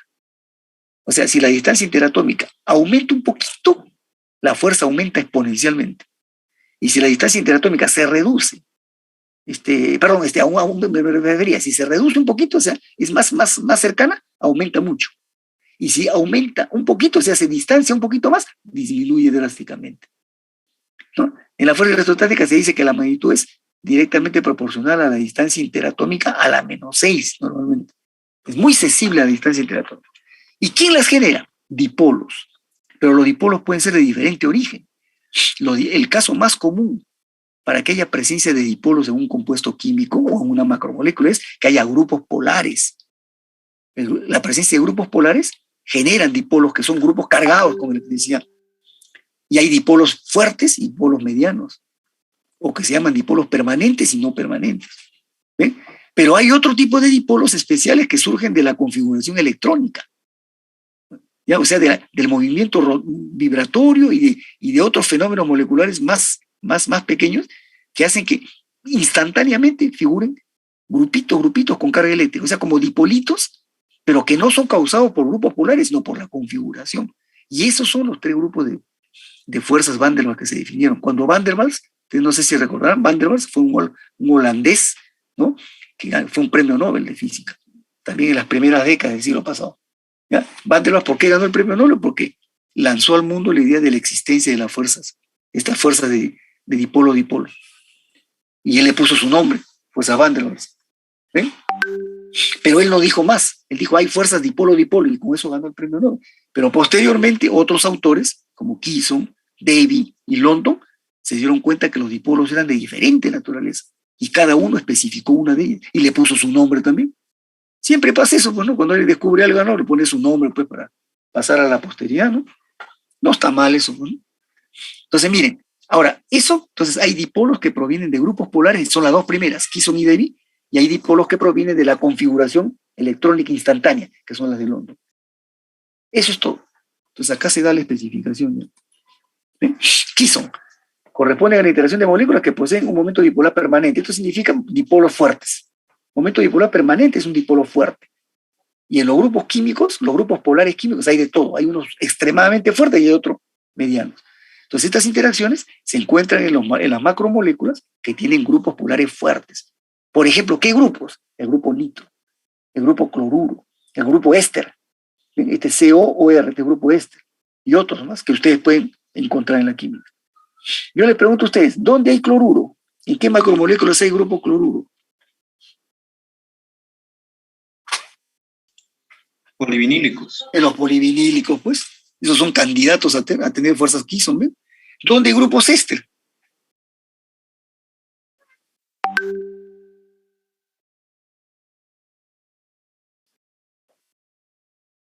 ¿Dónde hay grupos éster? ¿En qué macromoléculas? En los poliésteres, pues. En los poliésteres de condensación, pero también hay poliésteres secundarios que están en los poliacrílicos, los poliacrilatos, los polimetacrilatos. ¿Sí? Todos esos son grupos que van a tener estos grupos polares fuertes. ¿Dónde hay grupos nitro? Este sí grupo ya es especial. Esto aparece en grupos de las poliolefinas nitradas, por ejemplo. Y hay varios grupos que les insertan grupos nitro, ya. Pero la química tiene una lista larga de grupos polares fuertes. Ahora, no todos aparecen en las macromoléculas, ¿no? Entonces, ejemplos como estos son los dipolos fuertes y son los que generan fuerzas de Kisson. La intensidad de estas es la mayor de todas, ¿ven? Y depende de la distancia interdipolar. Normalmente está de 2 a 4 kilocal por mol. Pero los otros son los dipolos más fuertes, ¿eh? Pero si ustedes lo comparan, miren, con una diapositiva que está acá arriba cuando hablaba de los enlaces covalentes, aquí, ¿dónde está? A ver, acá. Ah, caramba, no lo tengo, esa diapositiva la he eliminado, pero tengo las energías de enlace carbono-carbono simple, doble y triple. Esta, por ejemplo, 145. En alqueno, no, perdón, 83 kilocal por mol. El enlace doble, 145. El triple, 207. O sea, el más débil de todos, que es el simple, 85 kilocal por mol.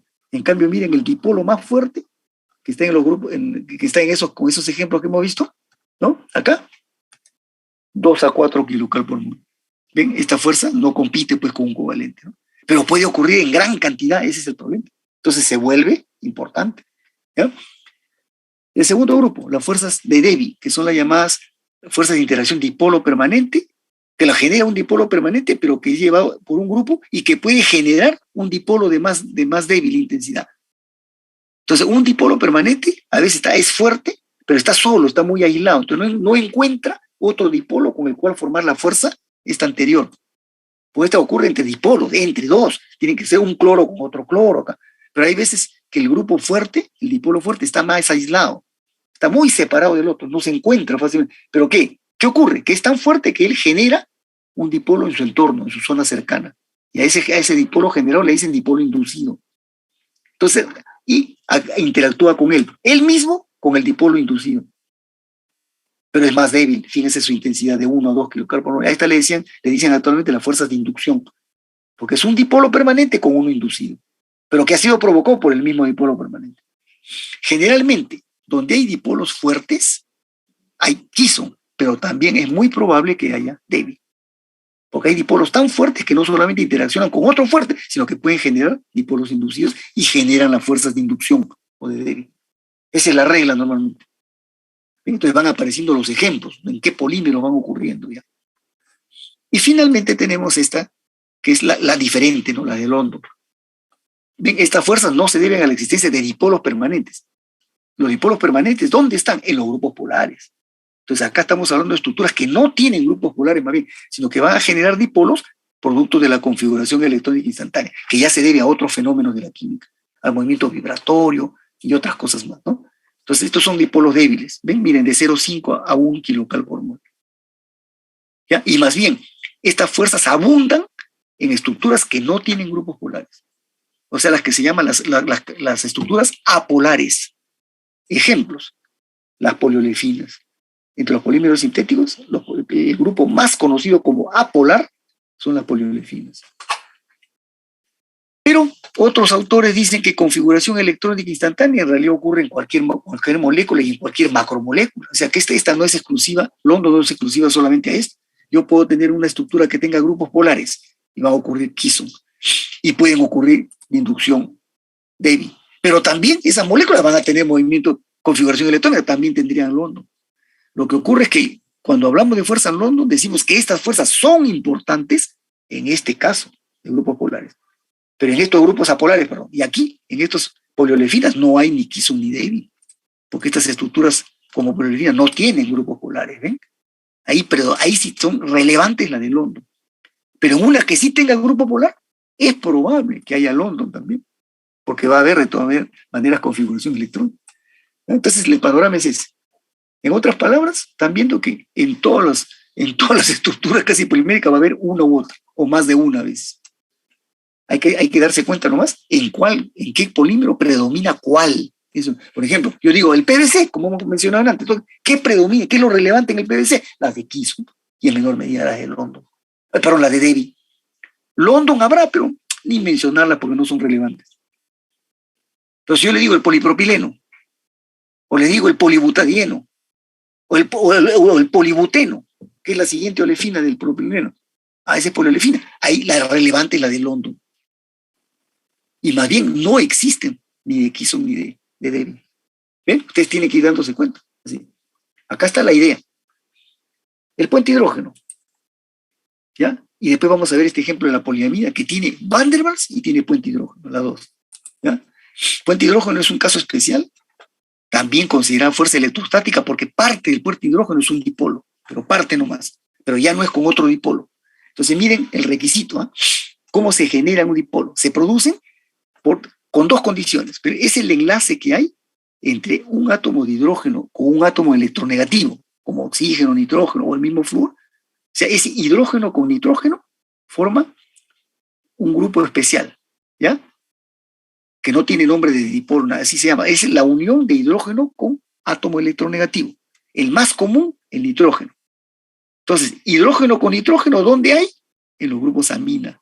¿Ven? ¿Se dan cuenta? Ese primer grupo, hidrógeno-nitrógeno unido, se encuentra con un grupo polar que puede estar en otra parte de la molécula o de la cadena, que tenga también átomos electronegativos. Ese es el requisito, que este grupo polar no es cualquiera, es un grupo polar que tenga también átomos fuertemente electronegativos. Entonces, cuando se da esa doble condición, que es más fastidiosa, que se da en menos cantidad, se forma el puente hidrógeno. Y acá lo vemos, ¿no? Entonces, recuerden, ¿eh? Hidrógeno con un átomo electronegativo y eso por uno, y por otro lado, su unión con un grupo polar que tenga átomo electronegativo. Estas son más energéticas que las Van der Waals. Pueden pasar de 10 kcal por mol. Miren, las Van der Waals fluctuaban desde 2 a 4, que eran las Kisum, hasta 0,5 a 1. O sea, si yo hago una relación entre una Kisum, que puede llegar hasta 4, y una London, que puede comenzar desde 0,5, quiere decir que las fuerzas de Van der Waals están entre 4 y 0,5, en una relación de 1 a 8, pero máximo 4 kcal por mol. Un puente hidrógeno solo vale 10 kcal por mol, 2 veces y media, que la más fuerte de las Van der Waals. ¿Y qué más ocurre? Que cuando ocurre esta condición normalmente, ese es un detalle muy peculiar de los puentes hidrógenos, cuando se da esta condición que es más fastidiosa, menos frecuente, cuando se da ocurre masivamente. Entonces tiene doble importancia porque ocurre masivamente y es la más energética. Entonces resulta que tiene una importancia fundamental en el comportamiento de la estructura. Y fíjense, y no es covalente, ¿eh? Entonces esto ocurre, por ejemplo, en las poliamidas. Ocurre esto. Y por eso es que la poliamida 6,6, por ejemplo, es una poliamida extraordinariamente buena. Tiene una alta resistencia mecánica. ¿Por qué? Porque tiene las dos. Tiene este puente hidrógeno, lo tiene en gran cantidad y además tiene Van der Waals. ¿Dónde ocurre eso? en muchas moléculas de origen biológico, las proteínas especialmente, porque ahí en la proteína es donde ocurre el grupo amino, pues, de la amida. Entonces se da esta primera condición, hidrógeno-nitrógeno. Y es fácil encontrar en una proteína más nitrógenos, más oxígenos. Entonces en las proteínas es muy frecuente los puentes hidrógenos. También en polisacáridos, también en algunos carbohidratos. Por eso se habla de moléculas biológicas. Y en las sintéticas ocurre mucho en las poliamidas, específicamente. Y esto ahora se puede entender por qué las poliamidas son de mejor comportamiento que varios de los grupos de condensación. Aquí está el ejemplo. Miren, aquí podemos ver la poliamida 6,6, ¿ya? En la parte blanca está el puente hidrógeno y en la parte verde podemos ver, ¿no? La Van der Waals. Bueno, acá están las dos, ¿no? Entonces, mire, identifiquemos, ¿no? Aquí está la diamina de 6 carbonos. Miren, 1, 2, 3, 4, 5, 6, con su grupo CNH2 que perdieron el hidrógeno. Esta es la parte de la diamina. Y aquí está el diácido de 6 carbonos. 1, 2, 3, 4, 5, 6. ¿Ven? Ahí está. O sea, todo esto que está entre este corchete de acá del lado derecho y este otro corchete es solamente una sola unidad repetitiva de la poliamida 6,6. Una sola. Y acá abajo tienen otra sola unidad repetitiva de la poliamida 6,6. Entonces ahí se da el requisito. Primero, ¿ya? Dice nitrógeno unido a un átomo, el hidrógeno unido a un átomo electronegativo como el nitrógeno, aquí está, el amino, que se encuentra con otro grupo polar que tenga átomos electronegativos, acá está, como oxígeno, el CO. ¿Ven? Cada vez que tenga el grupo CO, y esto está en el ácido, en las cetonas, hay este grupo. Pero tiene que encontrarse con este, y este está en los grupos amino. Entonces ahí está el puente hidrógeno ideal, pero lo va a formar acá, y lo va a formar también este de aquí. Ahora más acá lo va a formar este, y lo va a formar este, y lo va a formar este, y acá al otro lado lo va a formar este, por aquí. Ven, ahí está igualito que acá, igualito, pero también lo puede formar el de acá arriba y el de acá abajo. O sea, miren, en solamente 2 unidades repetitivas, ya puedo verlo como 5 o 6 veces el puente hidrógeno. Las cadenas del polímero, ¿cuántas unidades repetitivas tiene? En primer lugar, el polímero tiene muchas cadenas de diferente tamaño, y cada cadena es de un tamaño grande. Puede ser desde medianas hasta grandes, o chicas hasta grandes. Entonces, esta situación que ustedes ven solamente entre 2 unidades repetitivas, se repite miles de veces en la poliamida 6,6. Ahí se puede entender por qué tiene tanta cohesión de fuerzas secundarias, sobre todo por el puente hidrógeno. Pero las Van der Waals no se quedan atrás. ¿Ven? Porque también se producen, sobre todo las de London, que son las más bajas, ¿no? Pero las de London, porque la de configuración electrónica se va a dar de todas maneras. Es una mezcla. Entonces, la poliamida 6,6 tiene esto. Y ahora, ¿y por qué la 6,6? Más que la 6,8, la 6,9. ¿Por qué? Porque en la 6,6, por tratarse de la diamina de 6 carbonos, con el diácido de 6 carbonos, cuando una unidad repetitiva se encuentra con otra, es fácil que coincidan los carbonos, porque son 6,6 y 6,6. Entonces se va a dar esta situación que ven acá en el cuadro verde. ¿Se encuentran? En la 6,6, sobre todo por esa simetría que hay, 6 carbonos en el diácido y 6 con la diamina. Pero si fuera la 6,9, por ejemplo, ¿no? Entonces voy a tener, ¿no?, en la diamina de 6, pero el diácido de 9. Entonces ya esta situación ya no se va a encontrar tan fácil, porque ya no van a coincidir. Se van a encontrar, pero no tan frecuente. Entonces las poliamidas de mayor tamaño tienen menos cohesión que las 6,6. Y esa es la razón por la cual se ha entendido después de años, ¿no?, cuando se ha podido ver esto, de por qué la poliamida 6,6 sigue siendo la mejor de todas hasta el día de hoy. Porque es la que tiene la mejor energía cohesiva de todas. Ese es el ejemplo entonces de todos estos, mira, Van der Waals. Y finalmente, para terminar, ¿no?, ese ejemplo lo estamos viendo mezclado, ¿no?, de Van der Waals con puentes hidrógeno en una poliamida. Pero ahora miren, en los polímeros de adición, nuevamente, otra vuelta surgen los de adición. Y va a haber, ahora sí, van a entrar los de cadenas saturadas y los de insaturadas. ¿Ya? Entonces vamos a hablar de isómeros. Y se va a hablar de este término de la química, tacticidad. Porque tacticidad se refiere al ordenamiento de los grupos secundarios que hay en una molécula o en una macromolécula. Entonces ahora sí interesa los grupos secundarios, ya no la cadena principal. Y los grupos secundarios son los que interactúan, son los que desarrollan las fuerzas de atracción y repulsión. Entonces esto va a dar pie a alternativas. Un polímero lineal va a poder tener alternativas de interacciones por su grupo secundario. Entonces van a ser isómeros en general. Pero en la química orgánica es lo que llaman las configuraciones, ¿eh? Y esto se da tanto en cadenas saturadas como en insaturadas, como está acá abajo. ¿Ven? En las insaturadas son los que ya conocen, cis y trans. pero en esto no lo conocían necesariamente, en cadenas saturadas. Entonces, por ejemplo, ¿quiénes son los polímeros de adición de cadenas saturadas? Los 5 primeros grupos, los que provienen de monómeros con un solo doble enlace. Y los de cadena insaturada, ¿quiénes son? Ya los conocemos. Son los polidienos que generan un enlace doble en cada unidad repetitiva. Esos son los de cadena insaturada. Entonces, fíjense, los de cadena saturada, producto de estas interacciones, pueden generar alternativas. Miren esto acá. Aquí tenemos, por ejemplo, una unidad repetitiva que fue enlace doble que se aperturó. ¿Ven? Se aperturó. Y se encadenó con otra unidad repetitiva. Y se encadenó con una tercera. Y se encadenó con una cuarta y con una quinta. Aquí vemos 5 unidades repetitivas de una unidad monomérica que tiene un grupo R. Este puede ser cualquiera.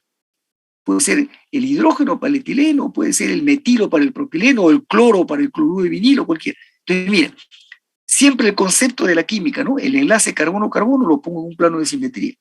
Y veo si el grupo sustituyente, el asimétrico, el que no es hidrógeno, sino el asimétrico, está o por arriba o por abajo del plano. O sea, a un lado o a otro. En este caso, las 5 unidades tienen el R al mismo lado. Digamos, todas para arriba. Pueden ser todas para abajo también, pero todas a un solo lado. O acá, como lo ven en este último. Esta unidad lo tiene uno para arriba, el siguiente para abajo del plano. ¿Ven? Por eso está con línea punteada. La tercera lo tiene para arriba, la cuarta lo tiene para abajo. La quinta lo tiene para arriba. O sea, alternado. Un lado, otro lado, un lado, otro lado, un lado. Son 2 formas. Aquí todas a un lado, aquí alternadas, una a cada lado. Y la del medio, que está en desorden, puedo tener una a un lado, el otro abajo, después 2 arriba, 3 abajo, 1 arriba, 4 abajo, o sea, no hay orden. Entonces, ¿qué cosas son estos? Isómeros, porque todos tienen la misma fórmula. Son CH2, CHR, encadenado N veces. Todas estas estructuras que ven ahora dibujadas en estos cuadros marrones son esta formulita que le hemos presentado varias veces acá, esta de acá. ¿Ven? Pero aquí, este era lineal. Después vimos que hay isómeros de encadenamiento, pero ahora hay isómeros ya no por el encadenamiento, sino por el grupo X, que son los que se van a llamar isómeros de tacticidad. Entonces, esta estructura global en rojo es la que representa a cualquiera de estas, pero ahora estamos viendo que hay alternativas según la posición del grupo secundario. Entonces, eso es lo que se llama isómeros de tacticidad, porque la tacticidad es el ordenamiento de los grupos secundarios. Y eso ocurre solo en los polímeros de adición saturados de cadena. ¿Ven? Porque estamos hablando de enlaces carbono-carbono simples. Claro, y aquí ven un par de ejemplos más. ¿Ven? Por ejemplo, el poliestireno. Aquí tenemos el plano de simetría carbono-carbono. Entonces aquí vemos, imagínense que esto lo estamos viendo así de perfil, el plano, ¿no? Entonces, la primera unidad tiene su anillo, el grupo secundario a un lado. La segunda unidad también lo tiene al mismo lado. La tercera también. Para todos, un grupo, una unidad, una segunda unidad, tercera unidad, cuarta unidad y quinta unidad repetitiva, todos tienen el secundario al mismo lado, isotáctico. Eso se llaman los isotácticos. Pero cuando los tienen alternados, miren, la primera a un lado, la siguiente al otro, la tercera al mismo lado, alternado, a un lado y a otro. Sindiotáctico. Iso significa del mismo lado, sindio significa a uno y otro lado. Esto viene del griego. Y la tercera, cuando puede ser una a un lado, la otra al otro. 2 a uno o al otro. Si hubiera la siguiente, 3 a un lado, el otro a 2. No hay orden. O sea, sin tacticidad. Se llama atáctico. ¿Ven? Estos son los llamados isómeros de tacticidad. Ocurre nuevamente para los polímeros lineales de adición de cadena saturada. Aquí tienen otro ejemplo que ustedes ya lo revisan, ¿ya? Que es para el caso del propileno, porque este es el ACH3. Este es el que tiene, este no tiene orden. 2 arriba, 1 abajo. Este tiene, este es 1 arriba, 1 arriba, todos al mismo lado, isotáctico.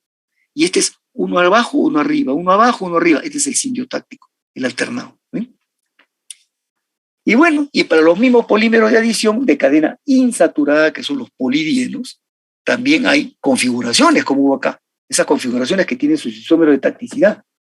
Isotáctico, sindiotáctico y atáctico. Pero para los insaturados, esa isomería o esa tacticidad, esa isomería de tacticidad, son las iscitanas. Y nuevamente, ¿cómo lo vamos a imaginar? Viendo el plano de simetría, donde en el plano va a estar el enlace carbono-carbono doble. ¿Ven? Aquí tenemos el ejemplo del polisopreno. Esto lo conocen de la química orgánica ya ustedes, ¿no? Ahí está el 2-metilbutadieno, ahí está una unidad, una vez que se abren los dos dobles enlaces, si se genera el enlace insaturado al medio, ahí está, una primera unidad, una segunda unidad repetitiva, una tercera, acá también están las mismas tres, pero miren, el plano está acá, ¿ven? Entonces, los extremos de crecimiento, CH2 con el del otro, CH2 al mismo lado, digamos, pueden estar abajo del plano o arriba, como quieran. Entre el segundo y tercero, nuevamente, abajo, al mismo lado este está al mismo lado de este, y así sucesivamente. Ese es el cis polisopreno, que es el caucho natural. ¿Ven? En cambio, el trans, fíjense, la primera unidad, invertido ahora. ¿Ven? Fíjense cómo resulta la configuración, invertido. Lo que aquí se juntaron así, ahora este que estaba acá en el mismo lado, ahora está en el lado opuesto. Y para el siguiente también está en el lado opuesto con el otro. Y genera una configuración distinta en el espacio. Ese es el isómero trans. ¿Ya? En el caucho natural, cuando yo le decía, ustedes cortan el árbol de caucho, salen dos productos. Uno que sale medio granate, así, medio blanquecino al comienzo, pero se va poniendo medio oscuro conforme pasan los minutos y se vuelve medio sólido. Ese es el caucho, es el isómero cis. ¿Ya? Pero el árbol también bota otro líquido, que ese sí no se vuelve sólido, que es así, fluido. Ese es el trans, que se utilizaba como pegamento, ese es lo que se llamaba la gutapercha. En cambio, es el caucho natural. Pero este mismo día se hace sintéticamente y mejor todavía, ¿no? Entonces, fíjense, todas las especificaciones que han venido de la fuerza secundaria, pero básicamente han sido para quiénes. Cuando se trata de adición, condensación, como este caso, hay que ver si hay puente hidrógeno o Van der Waals. Probablemente. Hay que ver pues, si hay grupos polares o no. En los poliésteres hay grupos polares, así que los poliésteres, como el PET, son candidatos a fuerza de Kisson y Davy. ¿Se dan cuenta? Pero también tenemos los poliuretanos y todos los grupos que han visto. En cambio, los de adición, que se van a llamar los isómeros de tacticidad, ¿ya?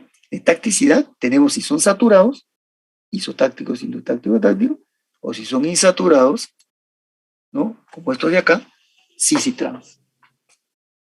Ahí termina el capítulo, jóvenes. No hay nada más que decir. Entonces, ya con esto, cuando querramos especificar a un polímero de adición, ahí está el reto mayor, porque uno de condensación, bueno, basta decir con lineal o reticulado, pues no hay más, ¿no? Y las fuerzas secundarias, mayormente, bueno, habrá que ver cuáles hay, como en la poliamida, ¿no? Pero el hecho que yo haya identificado acá fuerzas de Kisson y Davy, de Van der Waals y puente hidrógeno, no me ha hecho que le cambie la especificación. Sigo diciendo que es la poliamida lineal 6,6, nada más, pero en los de adición sí, porque por un lado yo tenía, ya diciendo, por ejemplo, un PVC, que tiene el grupo sustituyente cloro. Entonces yo digo, PVC lineal, pero no basta. Tengo que darle isomería de, primero tengo que darle isomería de, perdón, esta de acá, la de encadenamiento. Ya no basta con decir PVC lineal, sino esta isomería. Y encima tengo que especificar la isomería de tacticidad por el grupo cloro. Es más grande la especificación en uno de adición lineal, ¿ven? Pues todos estos son lineales, ¿eh? Y saturados o insaturados, pero lineales. Resulta que lo más fastidioso de denominar son los polímeros lineales, a pesar de que son los que tienen la estructura más simple. ¿Preguntas? Todo esto repercute y ya vamos a ir viendo más cosas. Ahora voy combinando. Yo, por ejemplo, le dije que los polímeros de estructura lineal son los termoplásticos, ¿no? Pero ya cuando comparé a los lineales, tipo lineal con lineal ramificado, ¿no? ¿Recuerdan? Ya dije acá, ¿no? Estos tienen ciertas propiedades distintas como la fusión, la solvatación. ¿Ven? Y así. Igual, cuando yo empiezo a asumir, ahora a ver el papel de las fuerzas secundarias y hablo de las tacticidades en los de edición, yo digo, ¿en qué influye esto? No, incluso puedo hablar del encadenamiento primero, porque los de edición tienen primero la isomería de encadenamiento. ¿Cuáles son los mejores? No hay regla general, pero se dice generalmente que los mejores son los encadenamientos entre la cola y la cabeza. Puede ser el cola-cabeza o el cabeza-cola. Y por suerte, esos son los encadenamientos que predominan más generalmente en la polimerización. Pero esto lo puedo manipular. Esto se manipula en el reactor y yo puedo orientarlo a que me salga más de uno o de otro. Si no hago nada, la tendencia es que salen mayoritariamente entre cabeza y cola. Y son los mejores, además, son los más energéticos. ¿Ya? En cambio aquí, Cuando hablamos de las fuerzas secundarias y hablamos del tema de los isómeros de tacticidad, ¿quién es el mejor? Generalmente el mejor es el más ordenado, y el más ordenado es el iso, generalmente, el isotáctico. El más desordenado es el atáctico. Pero salen los tres, y yo puedo manipular esto para orientar, y eso lo vamos a ver justamente en la cinética. ¿Cómo es que puede salir más uno que otro? No es tema ahorita, pero pueden salir cantidades, salen de hecho los tres, y cuando hago los polidienos, que son los de cadena insaturada, me van a salir siempre los dos. Hay una tendencia que predomine el cis, pero salen los dos. Y esto también se manipula en el reactor. ¿Listo? Nada más. Profesor, ¿Preguntas? una consulta. Sí. Sí. Por la diapositiva 15, creo que por ahí, estructuras reticuladas o redes. Ya, regreso. Reticulado. A ver, ¿acá? ¿O antes o después? Ese es. Lo que no entendí que era F igual a 2 y F menos. Esta es la funcionalidad del monómero. Es bifuncional, pues, funcionalidad igual a 2, porque puede reaccionar dos veces a la vez, por los dos extremos, igual incluso, porque es el mismo grupo. ¿Ves? Es el concepto de funcionalidad en la química. La funcionalidad es la capacidad de reacción. Este es 3, ¿por qué? Mayor 2, ¿por qué? Porque puede reaccionar 2 acá y 3, pero este lo hace en menos cantidad. No es 3, es un poco menos de 3, pero mayor de 2. ¿Te das cuenta? Ese concepto de funcionalidad. Que es el concepto, el requisito químico para saber qué tipo de estructura se va a generar. ¿Te das cuenta? Bien. Pero no se olviden algo que le dije. Esta es la reacción natural. Esta es la funcionalidad y la estructura que sale si yo hago la reacción química. Pero esto en la práctica se hace de otras formas también. Se hace lineal con el alcohol bifuncional y se le aplica un agente reticulante y se genera una red artificialmente, que es lo que hace más la industria. Los poliésteres, por ejemplo, los hace los lineales, pero en el proceso los reticula artificialmente. Y salen poliésteres súper rígidos como si fueran los obtenidos por la vía química. Y con eso se utilizan en las embarcaciones o los yates de lujo que tienen, el barco es de metal, pero le ponen una cubierta de plástico reticulado para prever el golpe, porque si fuera solamente la cubierta metálica puede chocar contra un hielo y se hace un hueco de inmediato. En cambio, cuando le ponen la cubierta plástica, el plástico protege el metal, además que lo protege de la corrosión marina. Tiene una serie de aplicaciones esta tecnología de reticulación forzada, así que bien interesante. Mucho lo hace la industria esto. Bien, voy a pasar la lista. Anguamán. Anguamán presente, profesor. Antesana. Antesana presente. Ya. Araujo. Araujo presente, profesor. Ya. Aroni. Aroni presente, profesor. Ya. Atúncar. Atúncar presente. Presente, ya. Auqui. Valdeón. Auqui presente, profesor. Presente, ya un ratito. Voy a cerrar el archivo mejor para ver el chat. Ya, acá hay un chat.